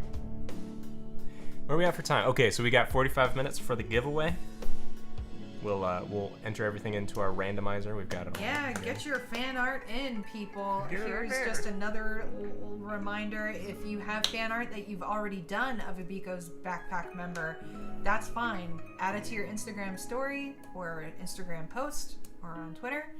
And clarify, it doesn't have to be a Biko crew. It can be Jacqueline. It can be Parcel. There's been lots of Wanderlumen. People have done a lot of different things. Okay, so, cool. Yeah, any Brooks Eggleston. Tag Bagel Denizen joint with hashtag Biko's Backpack. We will put it on our story for everyone to see, and your name automatically gets added to the giveaway. There will be 2 winners for the awesome poster. And by the way, this is a one and only, and it will not happen again. Not happen again. Of Stormfeller's Biko's crew. We would like to do things that are like sort of more that size, like bigger prints and stuff. Because do you have the Where's the the information? accessible? Can you grab the information again? Oh. People are still asking questions. I'll flash the giveaway. Can you grab that Ramsel? I'll grab the Ramsel. Because it's been really nice making the Biko's backpack prints. Those are all good, and like for me, if I was getting regular new art from people, I would prefer the smaller size, and it's just easier for us to ship. But then there's times that something like this, like, yeah, go for it. Okay. And again, the camera doesn't really show this super well, but like this is the kind of thing that we'd love to do. Like, it's almost okay. It is torso sized on me, and I'm kind of short, but hey. Yeah. So this is maybe the future. We'll talk a little bit more about this kind of thing, but ideally, we'd like to offer this kind of thing for just certain pieces of art, right? So our Biko print is about half the size of this. It's like exactly 1/2 of these, but yeah. So make sure you get the giveaway in. We'll wrap things up at 8:15. That'll be the final time to submit, and we'll get everything all randomized. So here we go. Let's see. Millie Me is leaving. Goodbye, Brooks. Goodbye, Tay. You're the best, but I gotta go. I understand. That's life, man. That is Thanks life. for coming on, though. Thanks for coming by. Yeah, I'm just gonna pour all kinds of toon expression into this guy, even though none of the others had it. This does look like a Baby Boy Tommy iteration. Just angrier. Yeah. If he was yellow, that would be him. Give me a minute. Gonna binge all of Brooks's videos, says Oh, Boris. cool. Hey, that's a great idea. Pinot Noir or Riot. Oh, no.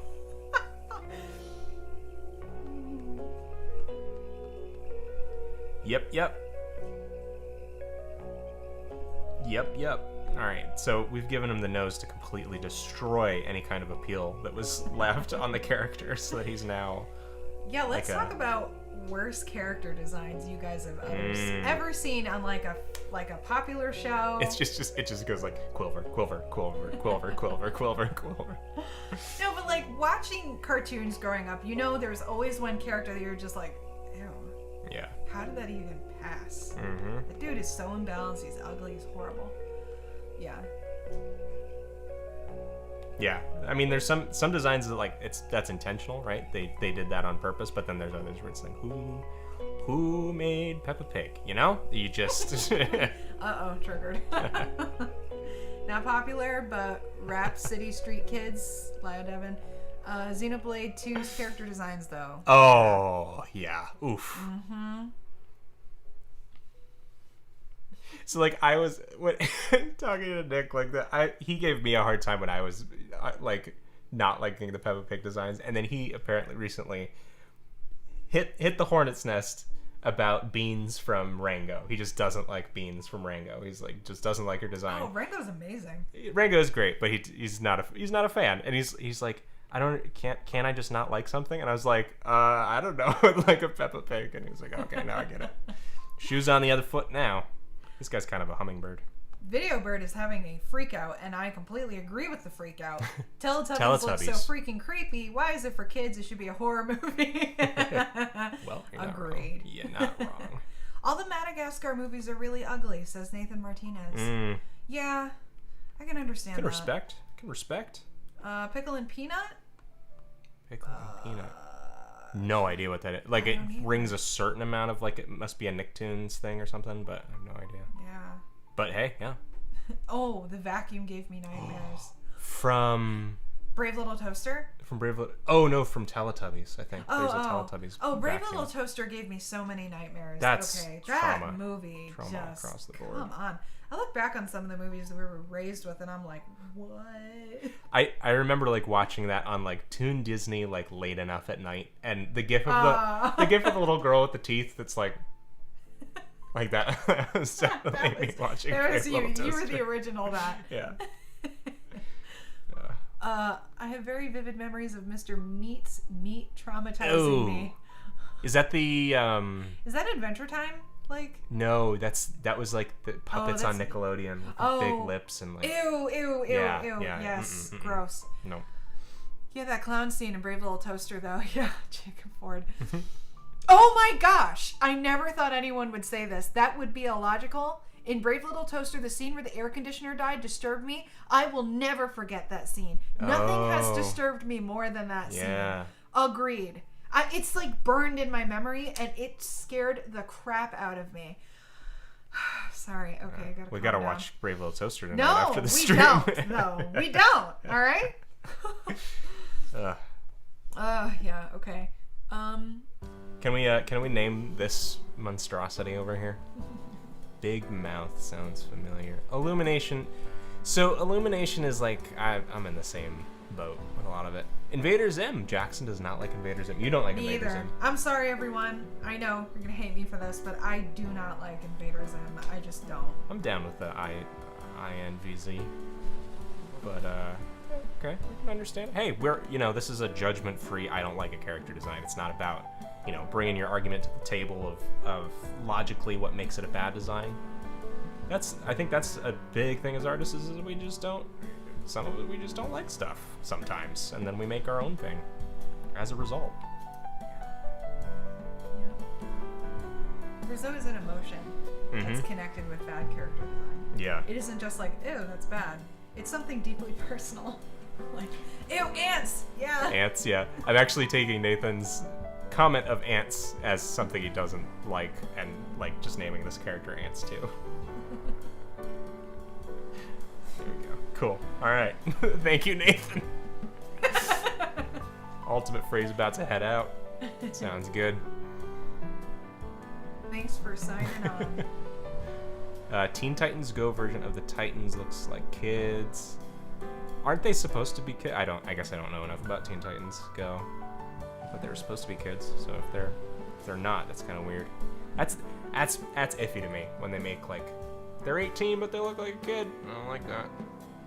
It's not good vibes. Yeah, the whole teenage thing, drawing teenage characters, I still have a hard time with what people portray as like a teenage character. Mm-hmm. It gets on my nerves a little bit because they're all like physically still perfectly balanced, and I'm like, wait a minute, teenage is the years that you're awkward. Yeah. And not having enough awkward looking teenagers out there in the design world really annoys me. Yeah. Because then Where's it the tells representation? teenagers well, this is what teenagers should be, and this is what they are. It's like, well, that's not true. Teenager is the awkward phase. It's the phase of, awkward weights and acne and bad teeth and what have you. Posture. Like, posture and, you haven't found your favorite hair flip yet, so. That's I why wish there were more, like. That's like why Freaks and Geeks is like one of the few examples of really good, authentic teenagers. Freaks and Geeks is one of my favorite shows and favorite, written, the dialogue between those characters, the character development, the individual characters themselves are so superb. And there are so many, high school stories out there that just aren't true to high school, and that also gets on my nerves. You've heard me rant about this so many times. Yep. But Freaks and Geeks is like the perfect representation of high school, and I'm sorry, but it's almost like they just didn't even have a script. Like they just walked around and these kids were in a school and they just filmed them. Mm-hmm. I can't say enough about Freaks and Geeks. I love that show. Except the stories are infinitely rewatchable because the stories are so well written, but it feels like they didn't write it at all. They're so real. Yeah. The problems the kids face are real. They're relatable. They're dynamic, and it's just refreshing. And it's what's incredible too is there's only one season, which is so disheartening, but it's almost perfect that way. It becomes I don't know, even more of a cult classic. I liked what Sin said. If your teen design doesn't have bad hair choices, is it a teen? Exactly. Is it really a teenager? Braces, come on. The whole teenagers that basically look like little adults is just, it gets under my skin. Yeah, that's a bad feedback loop where they cast adults to be teenagers in these shows, and so that's the reference point, and then you never have seen a teenager in your life. Or as they're called now, Zoomers.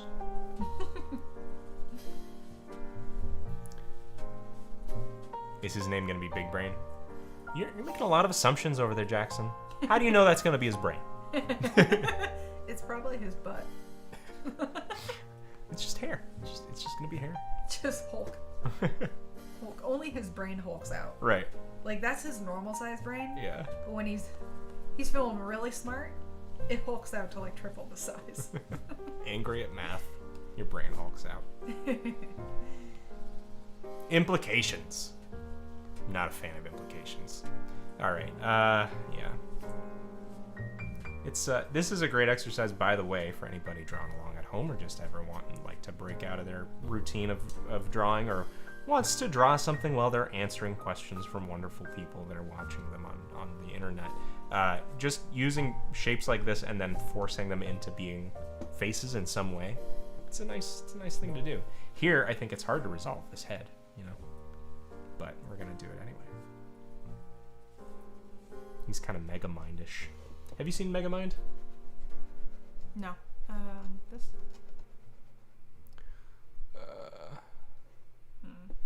Yeah, whatever.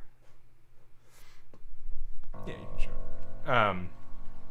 Megamind is, I guess, a bit of an internet classic. I saw it and I liked it, but a lot of people seem to really like the Megamind.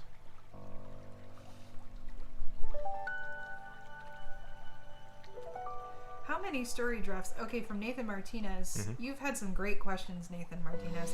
How many story drafts do you go through before you start on the art?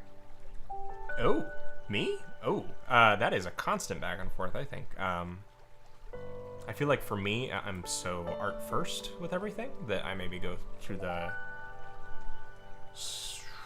It depends. I've come around to it, yeah. What's the question again?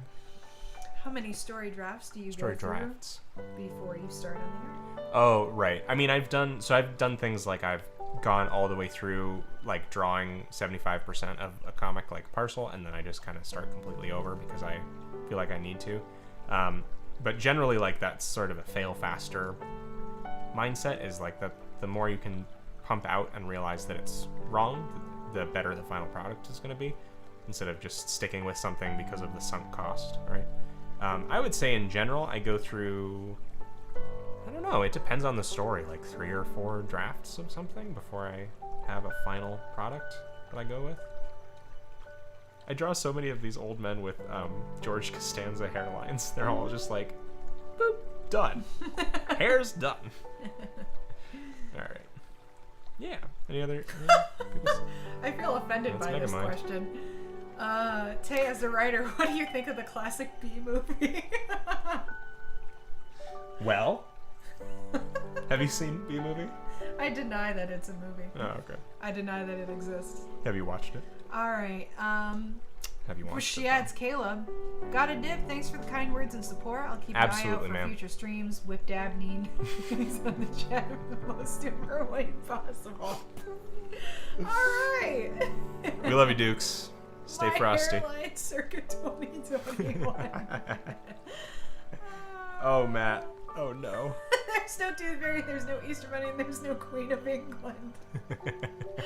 That is basically all true. Man. You should name this one Just a Head, Son of Just a Torso. AJ Morrow. Brilliant. Moving on. Their family crest says moving on up. Son of Just Legs. Heir apparent to Just Ankles. Heir apparent. Lord Vader. We've had this question a couple times. MJ Wall. Hi, what is your favorite art style? What is my favorite art style? You like jazz?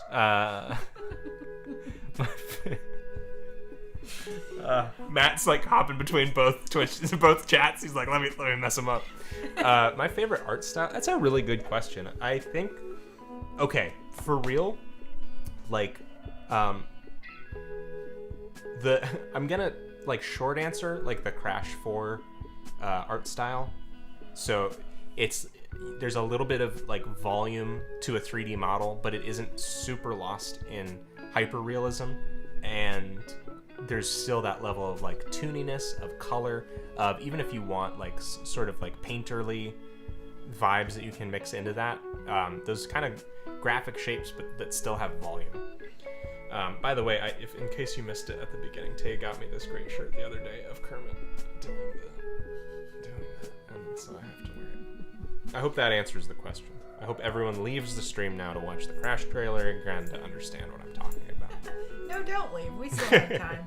We are hitting 8 o'clock. That Woo! means you have 15 minutes left to enter your fan art.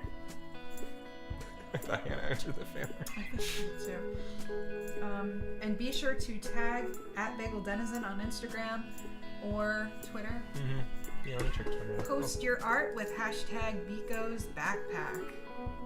Could be art of any kind related to. Yeah. Any fan art you've done for me or of me in the past. That's right. You got 15 minutes. This is where you come to me with your invoice saying, I would like to be entered to win a print, please. Nathan Martinez, another great question. Thank you for these really great questions, everybody. This question goes for both of you. Do you ever create a character for one story that ultimately wasn't finished and recycle the character for another story? Ooh. Yeah, you go for that. Okay. Yeah, sometimes a character doesn't fit in a story like you want it to.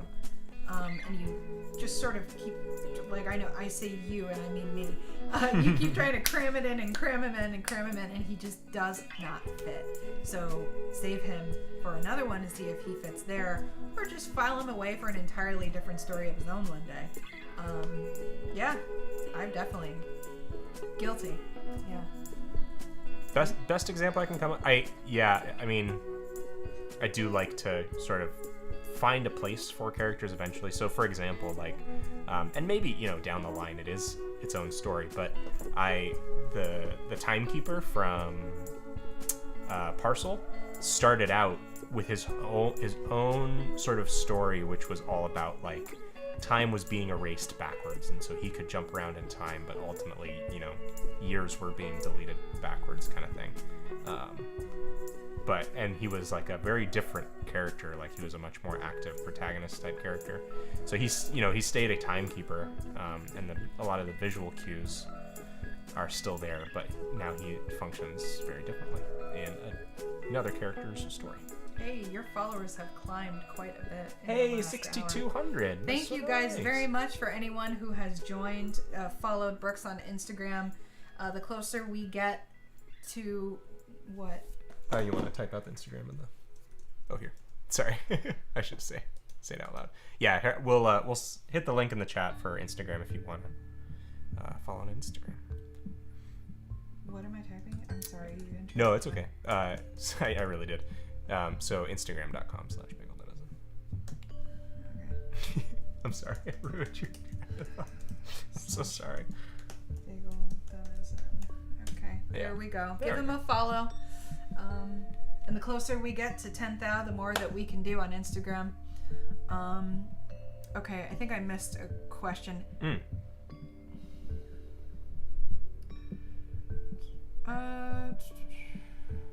Question: what color scheme do you prefer? Like neutral, earthy, vibrant, dull, etc. From Jackson Traveler. I like sort of, I guess dreamy would be the best. Like dream, vaporwave, halfway between earth and basically anything that like the purple, pink, green, yellow schemes sort of hit toward.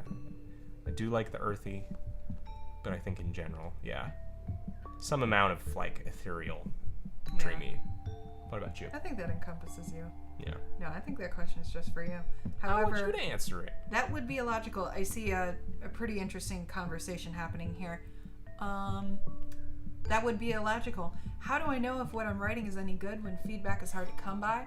I have to agree partly with, I don't know how to pronounce Leo Devon. Oh, yeah.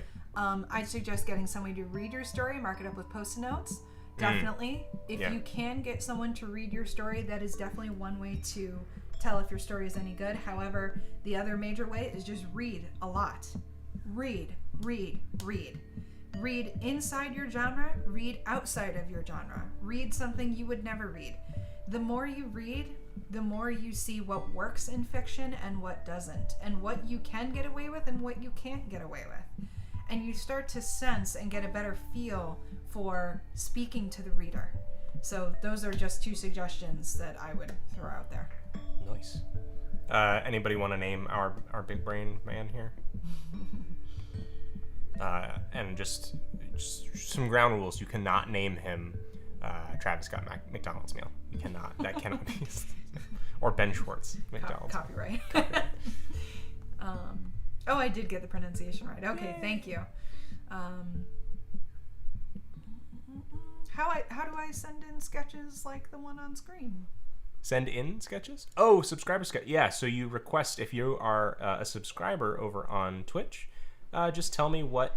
so those are sketches by me for the subscribers, if that helps the sort of your question. But just request it, and if we don't get to it this stream, it's still valid and good if you're subscribed.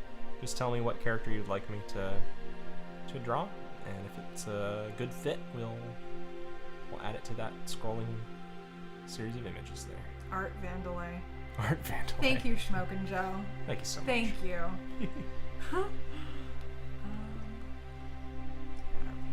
Professor Cranium. Thinkus? Oh, Thinkus. Someone said this is old Jimmy Neutron, and that just made me laugh so hard on the inside. Yeah, that's good. Nathan Martinez with another great question. On average, how long does it take to create a complete comic page before coloring? I have a question for Nathan Martinez. How do you come up with like such amazing questions, like minute after minute? That's for you.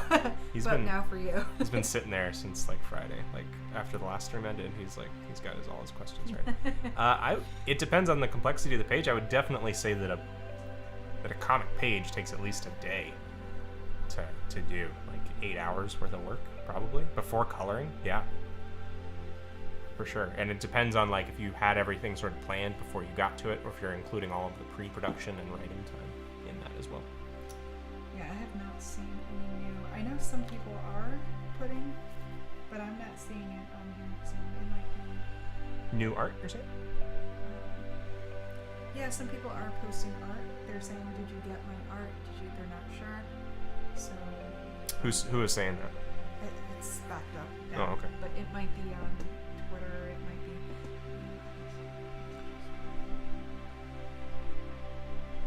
be. Yeah.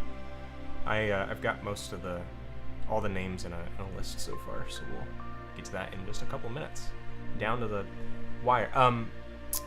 Seagull, did you end up wanting to enter the giveaway? I know you've done plenty of all the people who's done just like fan art after fan art just prolifically. I've yet to see an entry from him. Almost earns him a. We're at too sleepy a point in the night for Cold Blue by Astron. This is a great question. Splinter, Declan B. What are your tips for outfit design for a sentry/soldier if you're too lazy to draw a lot of armor? Oh, It's a really interesting question. Well, you could go where it's basically like still either, sort of skin tight, just one over kind of thing, and then you're just basically doing panels here and there, like a shoulder powder and a little, you just take your basic silhouette and then add a shape on top of it, sort of popping out, right? So like now you've got some very weird looking knee pads. It's probably not the best place to put them, right? You got real blocky knees. Yeah, I got some blocky knees some up there. Tetris knees over there. My patellas are 33 inches long. Got some rulers for like armor. But you just, you have what you already have, and then a lot of times you'll see, I think it's just good character design where, your hero character is now suited up, but they aren't really suited up. They just have like one little piece of armor on, right? They're not fully encased in armor, and I think that leaves good room for like the face to be expressive, and also you're just I love this character. And also you can have some asymmetry in the design if there's just the one shoulder pauldron, right? There we go. Very good little guy. So, a really nice comment. Were you done? I'm just gonna stare at this the rest of the night. No, go ahead. Oh, no, you weren't done? No, I'm good. I'm done. Oh, Yeah. you're done, okay. Sorry. Really That nice answers. comment from Declan B. Hey, Brooks and Tay, I absolutely love all of your content. I've been watching your videos for the past few years now, basically growing up on your show. I was so excited when Story Hearth came out. Thank you so much. That is Thank you, Declan. I mean, can we So get some nice. respect for Declan? That Thank you so much. touches me on such a deep level. Aw. That means so much to hear stuff like that. Thank you, and thank you for sticking around. We are so grateful to all you guys. This is just awesome. I can't overstate how appreciative I am that you guys have accepted and warmly welcomed Tay with her videos and not thrown pies at her or said the name Yoko Ono in the comments or anything like that, because I think she's a good fit, and I wouldn't have included her if she wasn't just the jelly to the peanut butter of the show. Thank you. A side note, I actually wouldn't mind getting pies thrown in my face. Oh, that's true. I have this really weird dream, and if you can relate, just let me know. I have always wanted to get hit in the face with a whipped cream pie, but not know that it's coming. You watch Nickelodeon growing up and you think it's going to be a more regular occurrence than it actually is, sort of like quicksand. But I've never been hit in the face with a whipped cream pie, and I really want that. And Do you want to know the Pandora's box you just opened? We're going to get back to in-person conventions, and someone is going to remember this and come and hit you in the face during a convention with a pie. Please do not do that. Okay, you'll make Brooks angry if you do that, Yeah. so just think about that. But Yeah. What happened? nothing. What are you doing?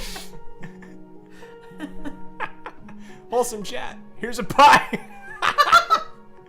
Can relate to pie. Oh, Go, you posted. Oh, Hey! so let me just check. Know what you get for your next anniversary. Speaking of, our Oh. 8-year anniversary is coming up at the end of the month, you guys. Wedding anniversary. Yeah, we've been together probably 11 years, but we've been married 8 years, so September 23rd. Go. What? Oh, that's right. No, he did. Okay, so I need to include him in there. There it is. It's Pie right in there. the face! There it is. Oh, you said that. Yeah, gotcha. I didn't see it on Instagram before. There it is. There's Seagull. Okay. Um, Okay. Thank you, Seagull. That's right. I will. I'll stop shaming you publicly on stream for something you've already done. Awesome. Oh, and then that one too, probably. Leo Devin. Remember hit Tay with pie. Remember. Get her a pie!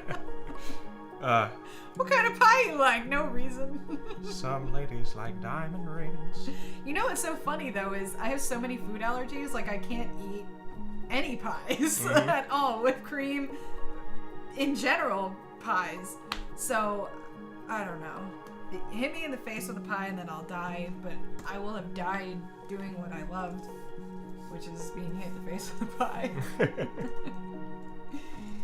Okay, so folks, 3 minutes from now, I'm just going to do a quick double check that I'm not skipping anybody that's properly done.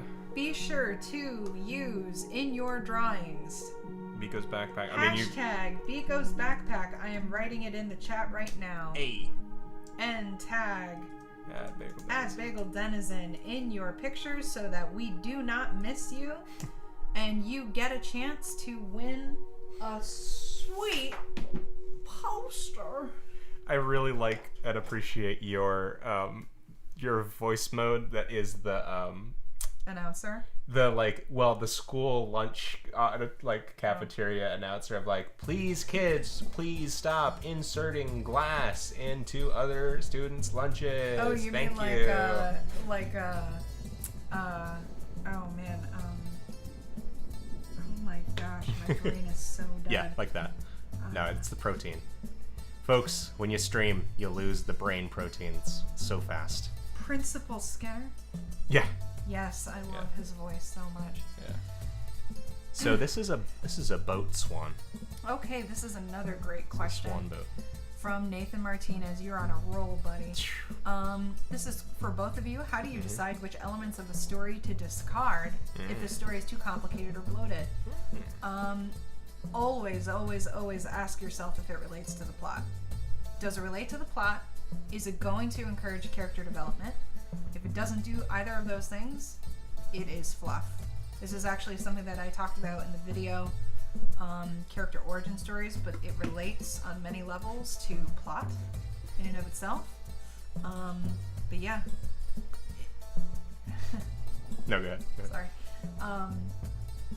And then again, ask someone to read it, and if they can't follow along or if they don't see how it relates to the plot or character development, it's too complicated. That sounds good. I cannot top that. I can't really top that. I think streamlining is always the name of the game, and especially once you get into the visual art sphere, the more in the story there is, the more complicated it is. So just take it, simplify it down. You'll thank yourself, 60 hours of animating later, Oh, Smokin' Joe's gotta go. Thanks for the super chill art-filled stream. Have a good night, everyone. You have a good night, Smokin' Joe. And you stay smoking. You smell like ointment. Alizone says, love this stream. Just discovered your channel a couple months ago, and it was the best thing that ever happened to me. Has happened to me. Thank you, Alice. Heart, thank you. Thank you very much. Appreciate that. And with that, folks, with that swan boat, just like a whole. Is it ever acceptable to have scenes that don't relate to the plot but are fun? Yeah. But just a proper balance, because there's such a thing as comic relief. There are comic relief characters, there are comic relief scenes, the cool down scenes, quote unquote. But there still has to be development of some kind, even in those moments. Otherwise, unfortunately, it is just an obstacle.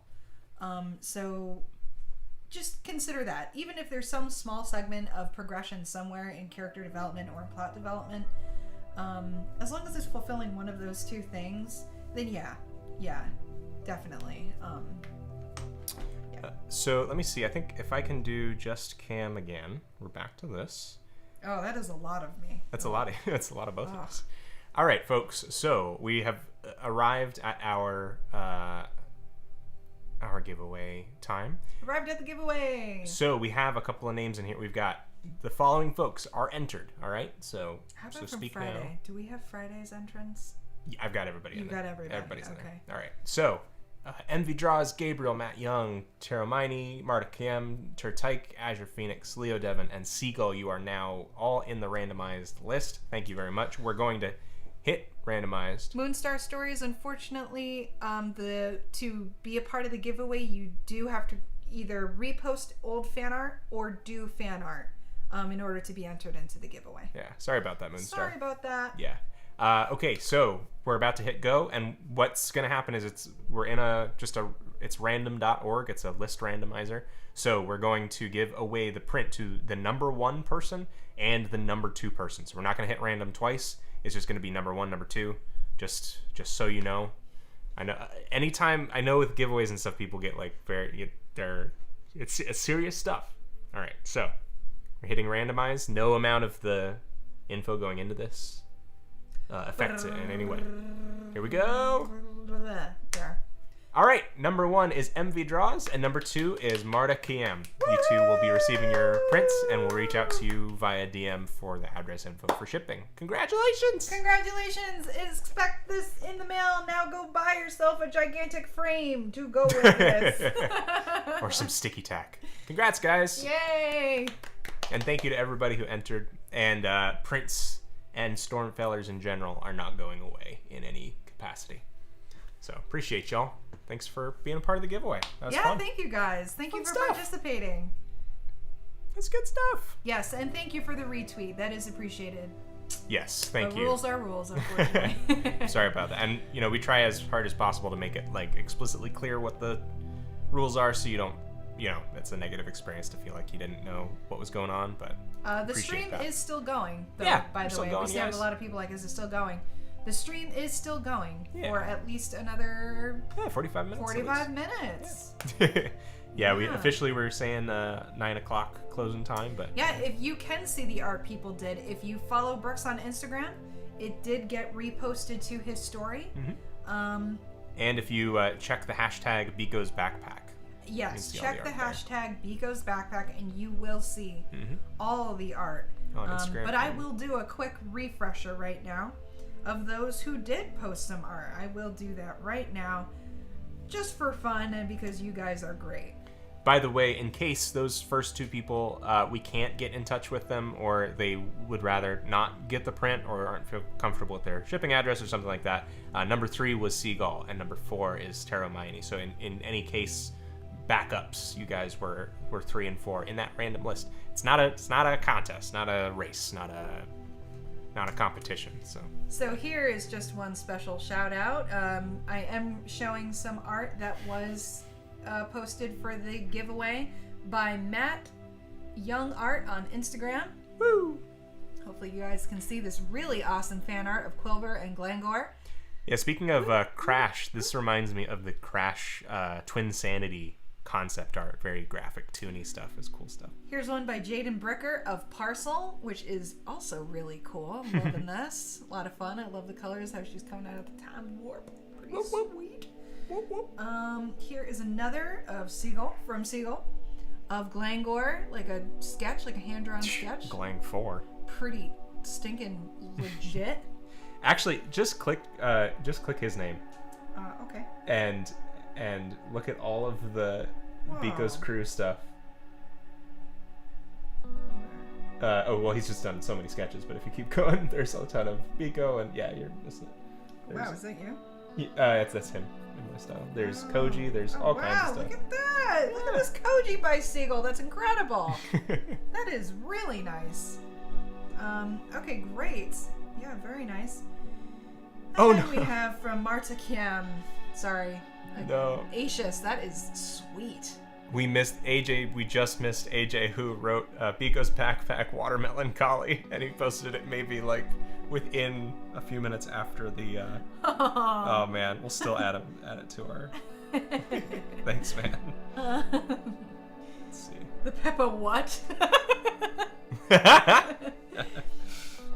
Here's another by Tara Meany. I hope I'm pronouncing that right, of Glengor. Very nice. Thank you so much. And yeah, looks like that's it from... Oh no, here's one. Gabriel Creates of Biko, like chilling with the butterfly flowers. Awesome stuff. You guys are great. It's cool. Yeah. You know what's cool as an artist is having an audience full of artists. Yes. You know, people draw stuff.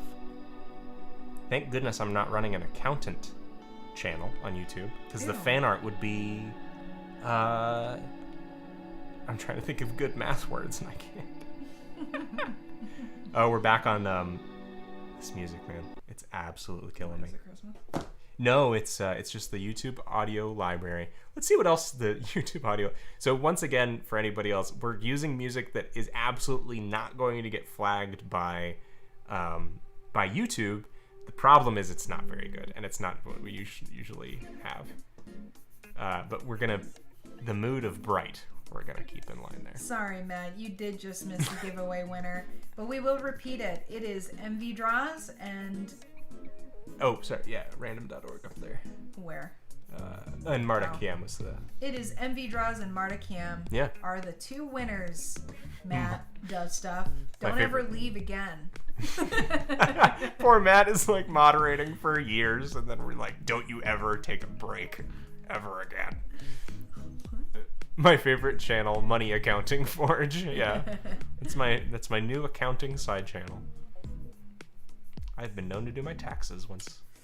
Okay, Molly Austin proposes a complicated question. Ooh. A question about story writing. When should multiple plots be included? You know, I really am not one to make that. You know, I'm not one to say when that should happen, especially because while subplots are a thing, it is a very delicate weaving process. One that I don't really suggest until you feel a little more confident in the completeness of your story. I don't really know how to say this, but it is a very delicate process.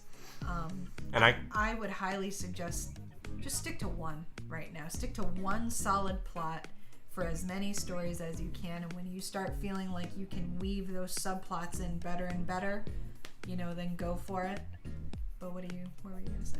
Oh, I was just, basically what you're saying just now is I think the best reason to use them is that they will like eventually merge or come together. Yeah. Like that there's a reason that there's two, right? Because you have to have a reason, either if it's character related or whatever. Otherwise, like, you're creating two separate stories. Yeah, no, I think I get what you're saying in accordance with what the question is.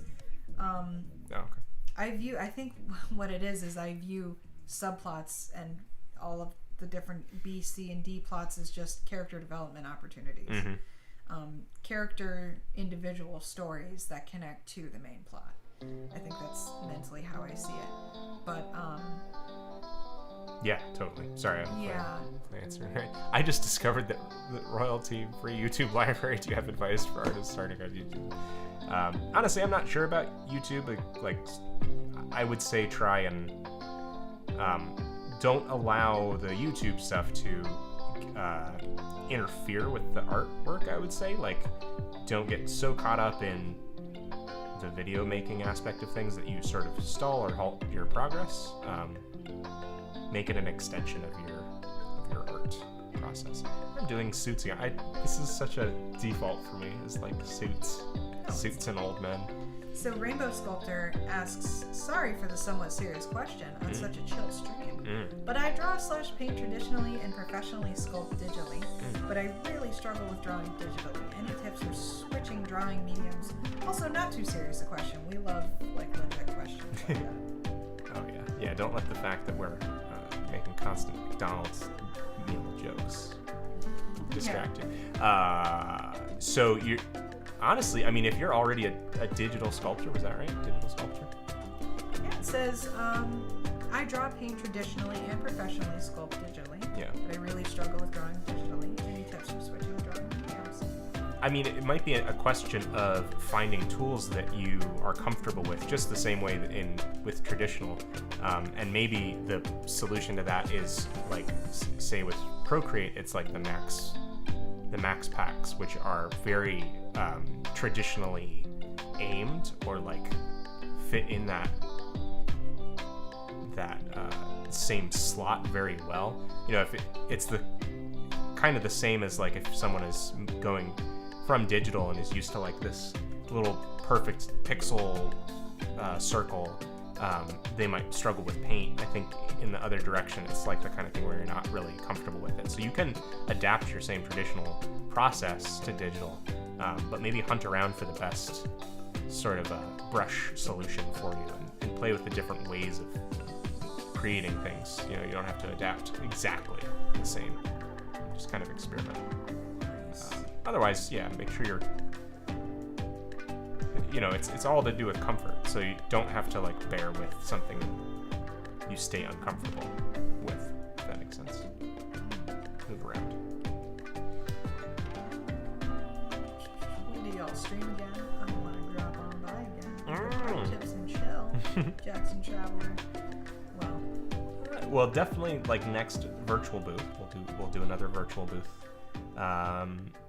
It depends. I would like to stream on Twitch more often. Hopefully my schedule is going to allow for it in the next few months. Definitely not a regular schedule at the moment. And I'm sticking to that. Yeah.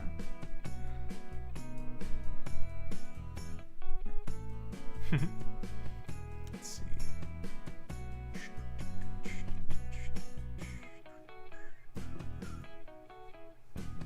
Oh, jams are a bit loud. Yeah, so that's probably a result of the. Let's see. Oh, desktop audio. There we go. Hopefully that helps a little bit cut them. Now that the music is not just the calm, chill music. Do you have water? Yes. Thank you. For both Gotta of you, hydrate. Nathan Martinez, how do you naturally or invisibly I'm sure you meant invisibly incorporate exposition into a story if there's no other way around it? It's got to be someone who isn't familiar being explained to by someone who is familiar. Got to have a fresh face, right? Yeah, you have to have a character in the story who is unfamiliar with what is happening, and use that character to be the intermediary between the reader and what's happening. You don't have to make him the dummy or anything, but if, for instance, characters enter a new planet and there's just a ton of unfamiliar things, if there's just a whole bunch of like, if you'll see here the, huge installation of the yada yada yada, it's just like a bombardment of information, and it's very obviously acknowledging the reader, which is not something that you want to do. If the character though starts asking questions or goes like, what? Like, for instance, and this is going to be kind of a hilarious example, but in the SpongeBob episode, when they get lost at rock bottom and they start watching the characters go in and out of the bathrooms and they can't tell which one is which. They're like, oh, which bathroom is which? And they're like, oh, let's just wait and see. And they see all these characters coming in and out and you still can't tell. That's a really clever way to acknowledge the viewer and to make a joke at the viewer as well, instead of just going like, oh, well, I guess I can't tell who's what here, whatever. I can't tell which bathroom to go into. Like, you're not telling them, they're experiencing it. Becomes a character moment. It becomes a character moment. And because you experience it through the eyes of SpongeBob and Patrick, you don't feel like an idiot secondhand. You get to experience it with them and experience that world and that environment. So it's a really fun way to explain something new to your reader. It's just by using a character to, ask those questions at moments that it matters, and not just bombard them with information. So that's just my answer. And you don't, there's no rush for I think a lot of times we're like, they need to know exactly every inch of this, and it's like, well, maybe it doesn't matter yet to know. And a lot of times the most fun can be had where it gradually allows those things, gradually uncovers those things that maybe even the character's already familiar with, but you, the audience, aren't. So allow that to be the journey. Like the telling of the thing, just like a story, is not about having a list that you're going down and checking off. It's like you can create an experience out of it. I saw Declan asked about Shackleton, if it's still in development. Yes, it absolutely is, and we were just talking about this the other day, that we have transitioned it from being a primarily 3D game and camera and control and everything to 2D. And what that's done, not only is that obviously simpler for a lot of reasons, but it's clarified for us 100% what we wanted the game to be. And so we're really excited about that, and it's much easier to develop, especially for two people. So that was our little transition point that did add some time onto it, but ultimately will lead to something we can actually feasibly finish. Yeah. Stream's not over. Still got 90 minutes. Oh gosh, still got 30 minutes. Silver Pine Guy, I like how Futurama gradually builds its world, and Fry learns bits and pieces about the future. Mm-hmm. Yeah, that's a perfect example. And Fry is, quote unquote, he's the dummy character, but also we can relate to him. And so the setting that he's in, we relate through him. We learn through him. And that's a really good example that you bring up. Something else, by the way, sorry guys, I know we just did the giveaway, but something else that's wrapping up tonight is the sale of the Biko's backpack items. Those will all go back to being only available through the full packs. So if you had your eye on just stickers or just trading cards or pins. And there are new things on the virtual booth page for sale. There are character-themed packs. Yeah. So, if you're a massive fan of, the Wanderlumen character, there's an exclusive pack of just Wanderlumen merch.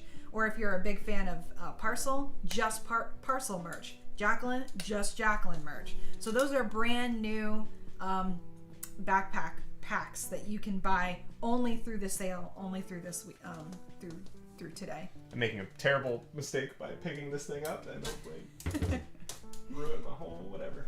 Yeah, so that's brookseggelston.com/shop or /virtual booth. Tay laid everything out so that you can see the whole thing. You can see all the items there. You can see all the stuff. All that stuff. That's that. Okay. TV also has an advantage any serialized fiction where world building can come gradually. Yeah, exactly. And that's the tough thing too with like pilots, where pilots always feel so forced because they're like, we have 22 minutes and we have to set up all these stakes but also be fun and entertaining to a brand new audience that you aren't invested in these characters at all. And so a lot of times pilots feel very forced, and that's why it's like, okay, I'm not sure I liked that, but I'll watch the second episode just to see if they, or watch for a little bit longer to see if they hit their stride. Yeah. Also, someone said this should be a fish, and that is my intention for this character. I love that it looks like a fish is going to be in an astronaut suit. Mm-hmm. Like sandy cheeks, but like inverted sandy Yeah. sandy cheeks, where she actually needs water inside her suit to survive. It's really cool. We were just playing the other night.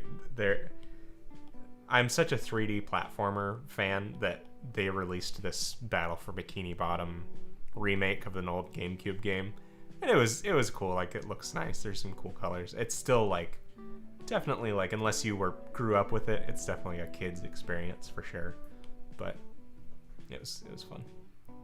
Some good old SpongeBob. Fish in a suit. Where will he go? Where can't he go? Yeah, exactly. That's the idea. The fish's one weakness is now completely canceled out. Yeah, he'll kill us all now because he can go anywhere with this water suit. Jackson's gonna look for the pins. Awesome. Yeah, there's very good. The one pin, or it's the Wanderlemon's lantern pin, and then also there's a pack, I think, right, with both. With the there's a pack with just pins. Yeah, and keychains, right? Mm-hmm. Yeah, go check out Virtual Booth page. It's linked below. All kinds of options on there. Good stuff. Yeah. Just a reminder, that's like our whole. It's like a Comic-Con booth. Yeah. Just had to remind you that the wares are there, and I'm do such a terrible job of even keeping it in frame that I just gotta remind people otherwise. Only the birds are safe. Only the birds. Unless I give him a jetpack, then he's an evil fish. Am I gonna spend the most time on this? Oh my gosh, a fish with a jetpack is amazing. Yeah. Do it. Who's safe now, birds? Oh, have we told them about our owl experience? Oh, right. Actually, our own Potu experience. All of it. So, if we just run down we could fill the next 20 minutes with things in our very suburban, not suburb, but like Connecticut is not, you'd think, like wildlife, right? But all of our experiences with wildlife, especially over quarantine, have been so cool. Yeah. Okay. Starting from the top. Yeah. Here we go. There was a black bear in our backyard. Mm-hmm. And I mean, eating a tree. Yeah, he was just chilling. He looked like a huge dog, and that was incredible. Yeah. That was like probably 2-3 months ago. Mm-hmm. Then Brooke stumbled across an owl in a tree. A barred, B-A-R-R-E-D owl. Which, by the way, is like my favorite. I love owls, but then barred owls are just like, oh, they're so cool. Anyone who does like barred owl art, by the way, just send it to me. Best friends. And then the other day we were standing out on our deck. We're just chatting. And then a fox just runs by us. Like 4 feet in front of us. Just right by us. And we were like, what the heck? Kind of like, and he looked up at us and did the face of like, you know, you're probably wondering how I got in this situation. One of those kind of things. Freeze frame. Matt, the fish, they fly now. They fly now. They've been using them since the Clone Wars, man. Oh, I love that. Oh, man. Mm-hmm. Yeah, the owl was so cool because it was... So the birds around it, like there's tons of birds, and the birds will react, and the chipmunks will react. Stupid. And sometimes it'll wake us up outside of our window because either chipmunks or birds, as like a warning sign to other creatures around them, will yell at a hawk. We've seen so many hawks. Oh, there's so many hawks. Yeah. Like hawks and cardinals will fight back and forth in the tree outside of our house. It's like National Geographic back here. Yeah. Just waiting on the eagle, the bald eagle, and then complete. There's frogs outside our door, like especially right now. I bet if we walked outside, there'd be a frog on our deck. Foxes do make the weirdest noises, by the way, as they're phoenix to that, but also the barred owls make incredibly scary sounds. And to hear them both, and we hear them both, is like children being murdered by screaming, Yep. hollow Yeah, flutes. the fox sounds like a child in pain, like absolutely retching, but it's also echoed out across kind of the valley behind us, so it's so like haunting sounding. Yeah. But then the barred owl sounds like, and they'll do it at like 3 a.m, and it's woken us up before, but they will do, they sound like howler monkeys in the tree. It's crazy. Yeah, very ring wraith. Yeah. Oh God, he's got a jetpack. Yeah. But the owl, I just love the owl because that was another. I walked outside to get the mail and the birds were going crazy. They were shouting at something. I'm like, I wonder if that's, if I can see what they're mad at. And I look up and I see the shape of the owl in the tree, and I thought, oh, that's so cool. And I walked around, and the owl just did the rotate head thing, and it's the middle of the day, so they're sleepy. So they turn their head and look at me, and just like the slowest blink, and then back to nothing. Like, could not care that birds are yelling at it, that a human is underneath it. Just let me sleep. It's like me as a teenager. So yeah, lots of wildlife for us, and wasps. Oh, we have so many wasps. Please it's so don't great. Get me started. Okay, Lio Devon 427. I'm gonna eat dinner now. Thanks so much for Yeah. doing these streams. It was super fun to draw alongside y'all and shout good. questions at you. Thank you for coming on. You're Really the appreciate best. it. That's awesome. Yeah. Glad you were able to draw. Go get some food. We're gonna have some food in a little bit too. Nathan Martinez, for both of you, what are some examples you could give of dialogue that is good but not necessarily realistic? I would have to say, and hear me out for a second, Gilmore Girls. I don't know if you've watched Gilmore Girls and West Wing.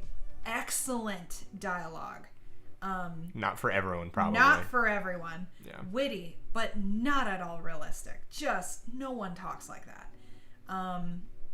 So yeah, that's my answer. Yeah, it's very fast paced, and each character's kind of a reflection of the same writer's voice, kind of bouncing personalities off of themselves. And if the writer themselves has a certain argument or viewpoint that they want to express, you can kind of feel them bouncing that idea between two debating characters. That's more West Wing, right? Yeah. So, yeah.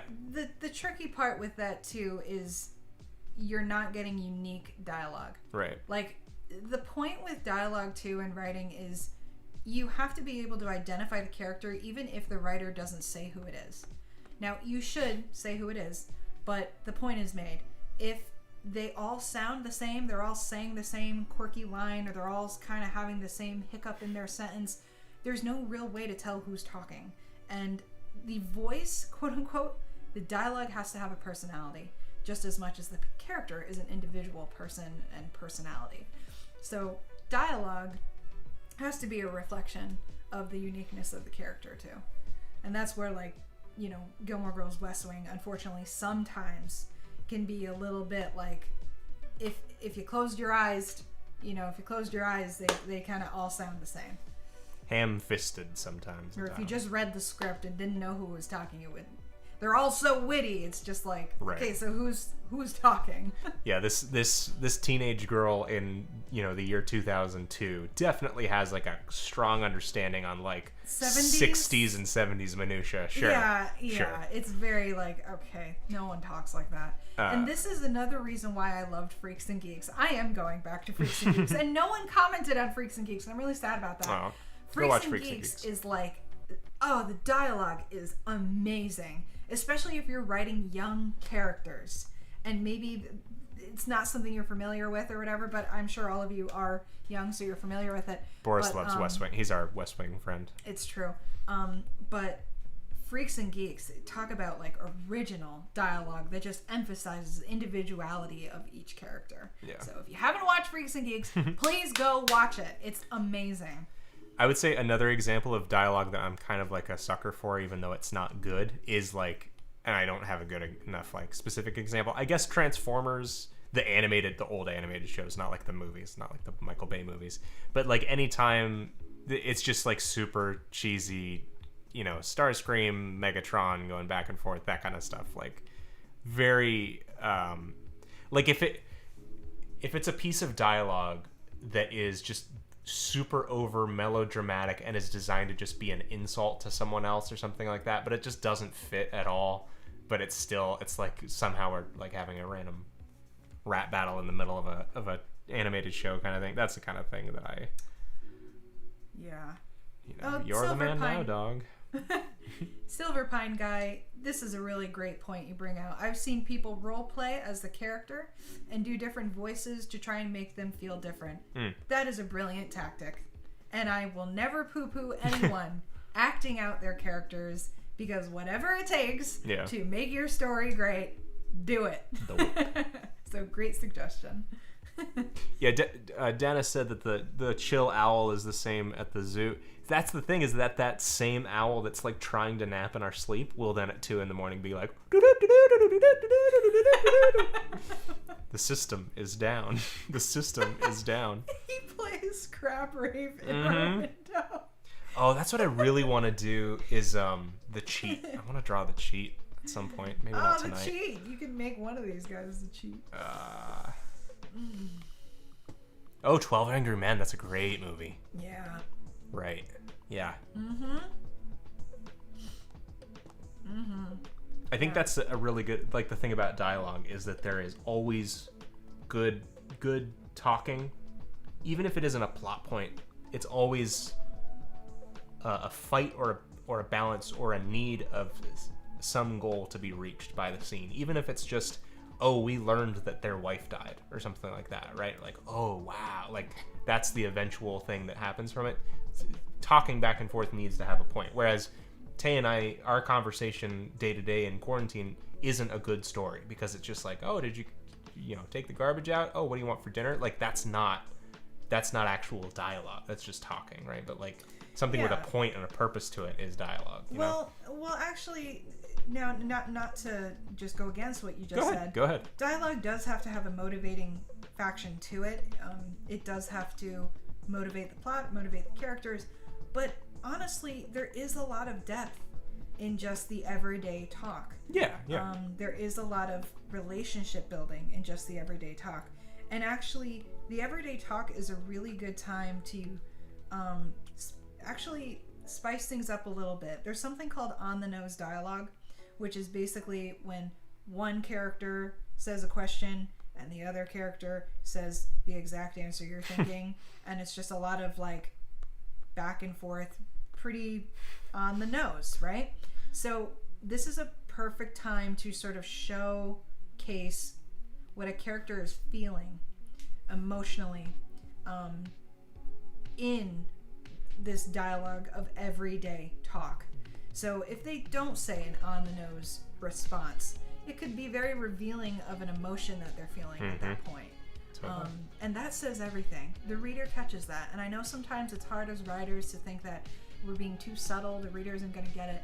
But there's so much that is said in the everyday dialogue like that, and it's a perfect opportunity to show what a character is feeling in a moment and bring the volume up on the tension in a scene.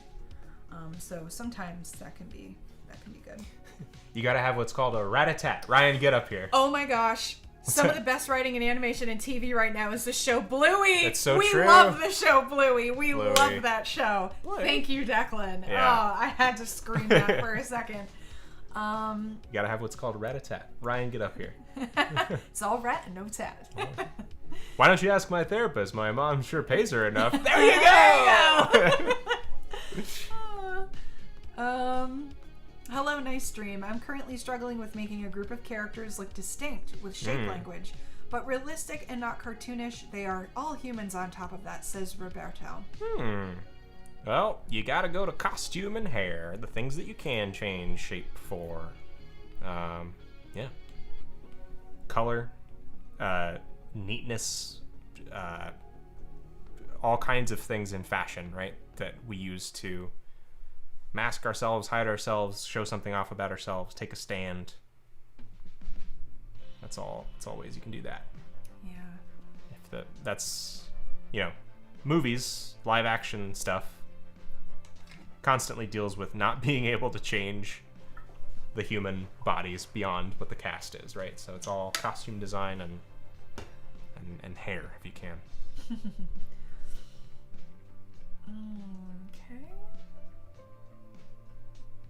Okay, this is also a great question. Nathan Martinez, when writing a story, how do you make a protagonist who throughout the story is unlikable? How can you still make the character sympathetic? This is what's called an anti-hero. They happen all the time. Think of Scott Pilgrim, Phantom of the Opera, even Rory Gilmore. I consider her an anti-hero. I know. Don't get me started, but evil. I consider Rory Gilmore an anti-hero. What happens is, if you think about characters like Scott Pilgrim, like the Phantom of the Opera, we do like them. We love them, but they're terrible people. Selfish. They're selfish. They're self-centered. And the reason why they are an anti-hero is because they don't necessarily own up to the problems that they've caused. And because of that, we can't exactly accept that behavior. But the reason why we let it go is because, the Phantom of the Opera, he was a musical genius. He was mistreated. He never knew love. He was betrayed when he was a child. Those are all very sympathetic things that we look at. And also because we do want him to find love, those make him sympathetic. And then we think of like Scott Pilgrim, and this you could probably help with better than me because this is so your angle. But Scott Pilgrim, he hurt girls. He was being selfish. He was looking out for himself. Think of Knives Chow, how much he hurt her. Rewrote history, basically, like to make himself the victim of some situations that were not as clear cut. Right. But then why is he likable? Because he's not perfect, and most, especially young men his age, are not perfect. It's relatable. Yeah, and he's the it's the focus of the story. He's the protagonist, despite being selfish. So, and he does learn a little bit. Him and Ramona learn to a certain extent.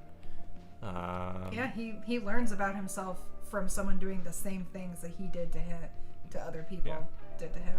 And it's a little bit of a lesson too, if you're someone who's like serial relationship hopping or something like that, where it's like, oh, it's always toxic. It's like, oh, maybe there's another side of it, or something like. Not that that's an amazing, incredible lesson, right? But it's like there's a resolution to it.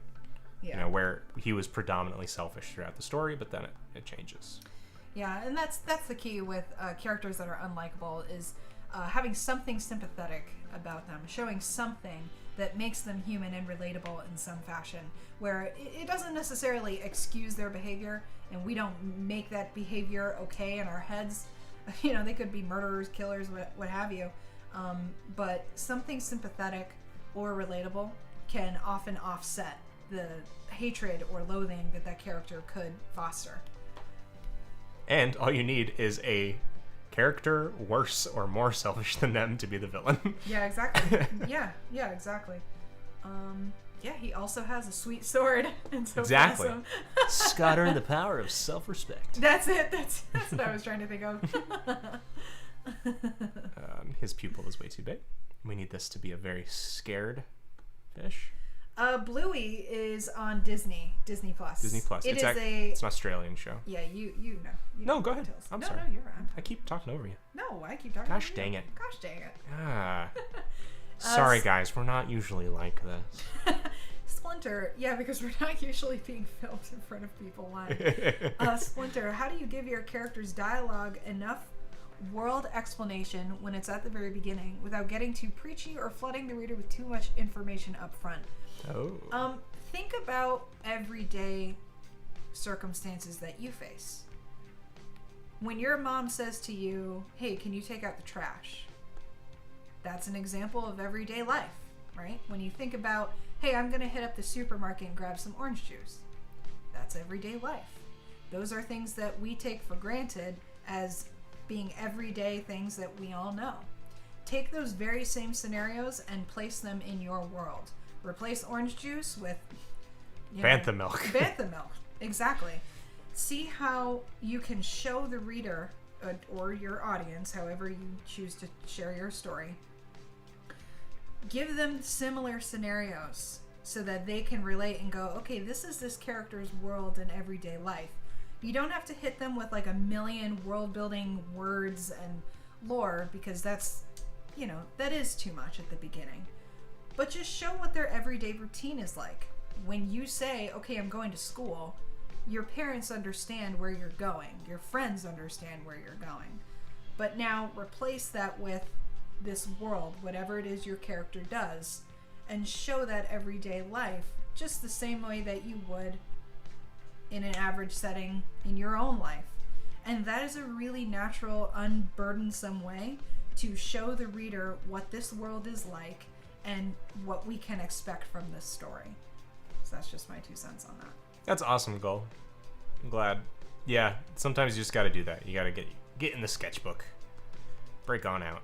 Gull is making some, like, just insane, scary artistic progress lately. And it's all about embracing and being ready to be better, ready to do more stuff. What else you got? Okay. Milk Stump, this is such good information, you guys. Thank you. Oh, thanks. Thanks I for hope listening. so. Thanks for listening to us. I hope. I like my main character's messy, but the villain's objectively worse. That's true. Yeah, Scott's likable because he's funny. He has a revelation at the end, and that is the sort of the way that they're structured. I think, especially in the books, is that he's presented not really as much as a anti-hero, and it's kind of the conceit of it is the big reveal that he's not a very good person. It's like, oh, and that's, yeah, exactly. Splinter, thank you. That really helps. Oh, I'm so glad. Thank you.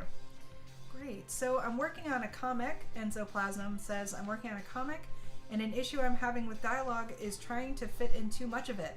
Any tips on how to not fill entire panels with text while still getting the point punchline across? Edit, brevity, Twitter.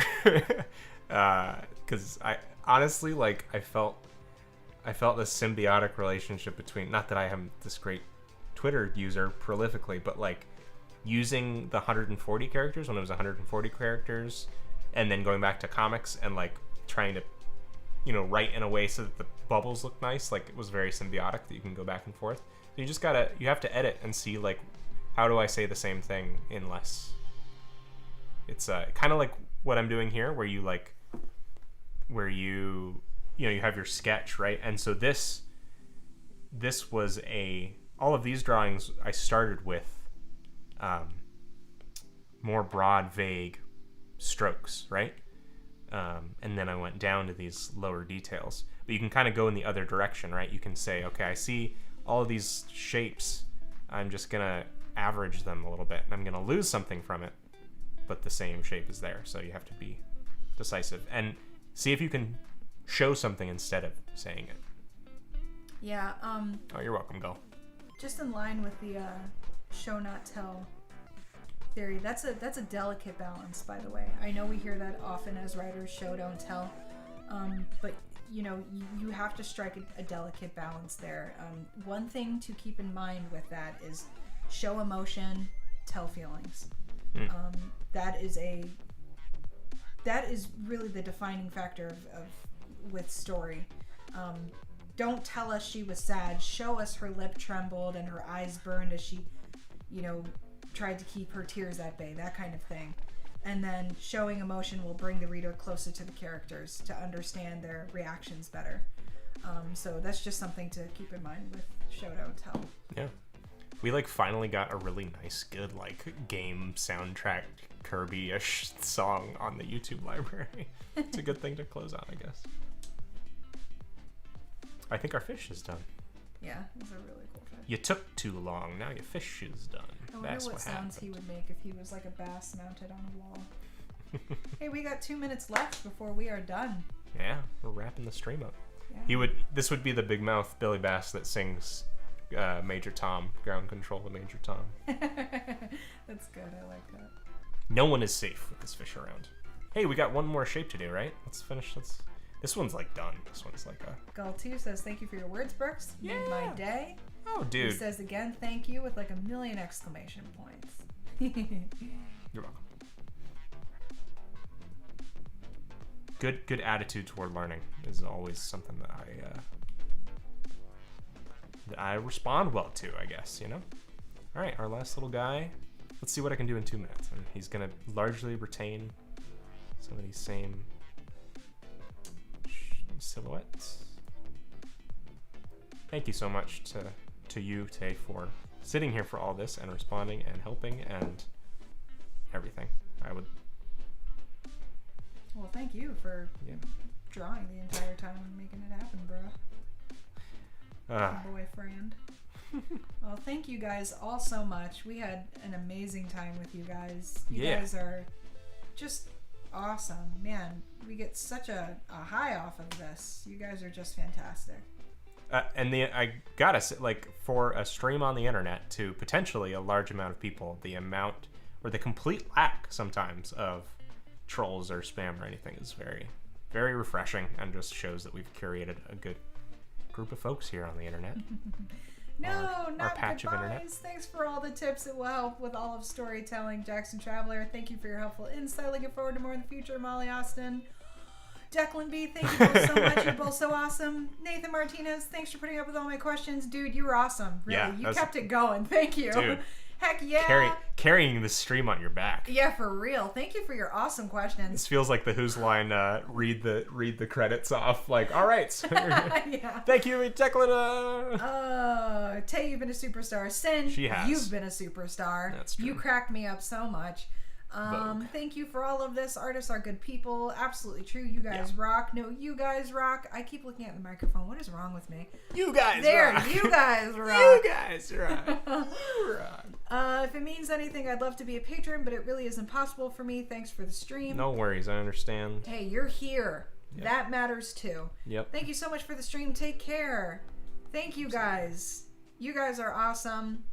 And again, be sure to join, subscribe to the newsletter, get the free updated version of the character survival guide For free. for free. Don't have for to be a free. patron. Just for And free. follow Brooks on Instagram. The closer we get to 10,000 followers, the more we can do for you. You're breathtaking, Sin Woodward. You're all right? breathtaking. You're wholesome. All right? You smell like ointment. Oh, man. And you know what? If you love the videos and stuff, share it with friends. You know, share the love. And just, and here's, like, I'm going to pick a bone real quick, but a lot of times we'll be like, people will comment like, oh, you got a new subscriber. And I think that's awesome. Thank you for subscribing. But if someone subscribes and they never come back to another video, it makes me sad inside, and YouTube doesn't like it. So just come back to the videos and watch them when you can, Thank you guys so much. You guys are the best. Okay, this is his little guy. He's like a... We're now okay, it's 2 a.m. Oh my goodness, Phoenix, go to bed. You poor Azure Phoenix, you're gonna lose your Azure qualities. You will be a pale blue. Watch it in the morning, man. Goal 2, even though I found your channel like a year ago, you both grow on me exponentially every day. Oh. Wow. Gosh. Too nice. All right. Later, skaters. Hey, that's our guys. Yeah. Give yourselves a round of applause. Check out the characters that he just Stupid did just little now. characters. Woo! I put my fingers on the screen. Boom. Collaboration. I like this little... Yeah, he needs like a tail. He needs a little tail. You guys are the best. Oh man, I'm such I'm a dead child right now. It's okay. It's late, babe. It's late. Oh, I like him. Yeah. Who wants to see these as stickers? No. Me. Because I want to put them on my laptop. All right. That's my anniversary gift to Tay is these stickers. All right, there. We've exceeded our time. All right. We've exhausted these folks' patience. Thank you so much, everybody. I really appreciate it. Thanks for sticking around this weekend.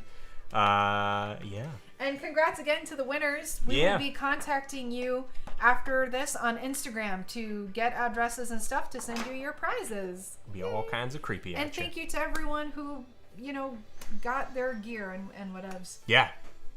Very much appreciated. Apparently, Gull's happy faces are being moderated by the chat, and we can't have that. Thank you, everybody. Have a great night. Be excellent to each other.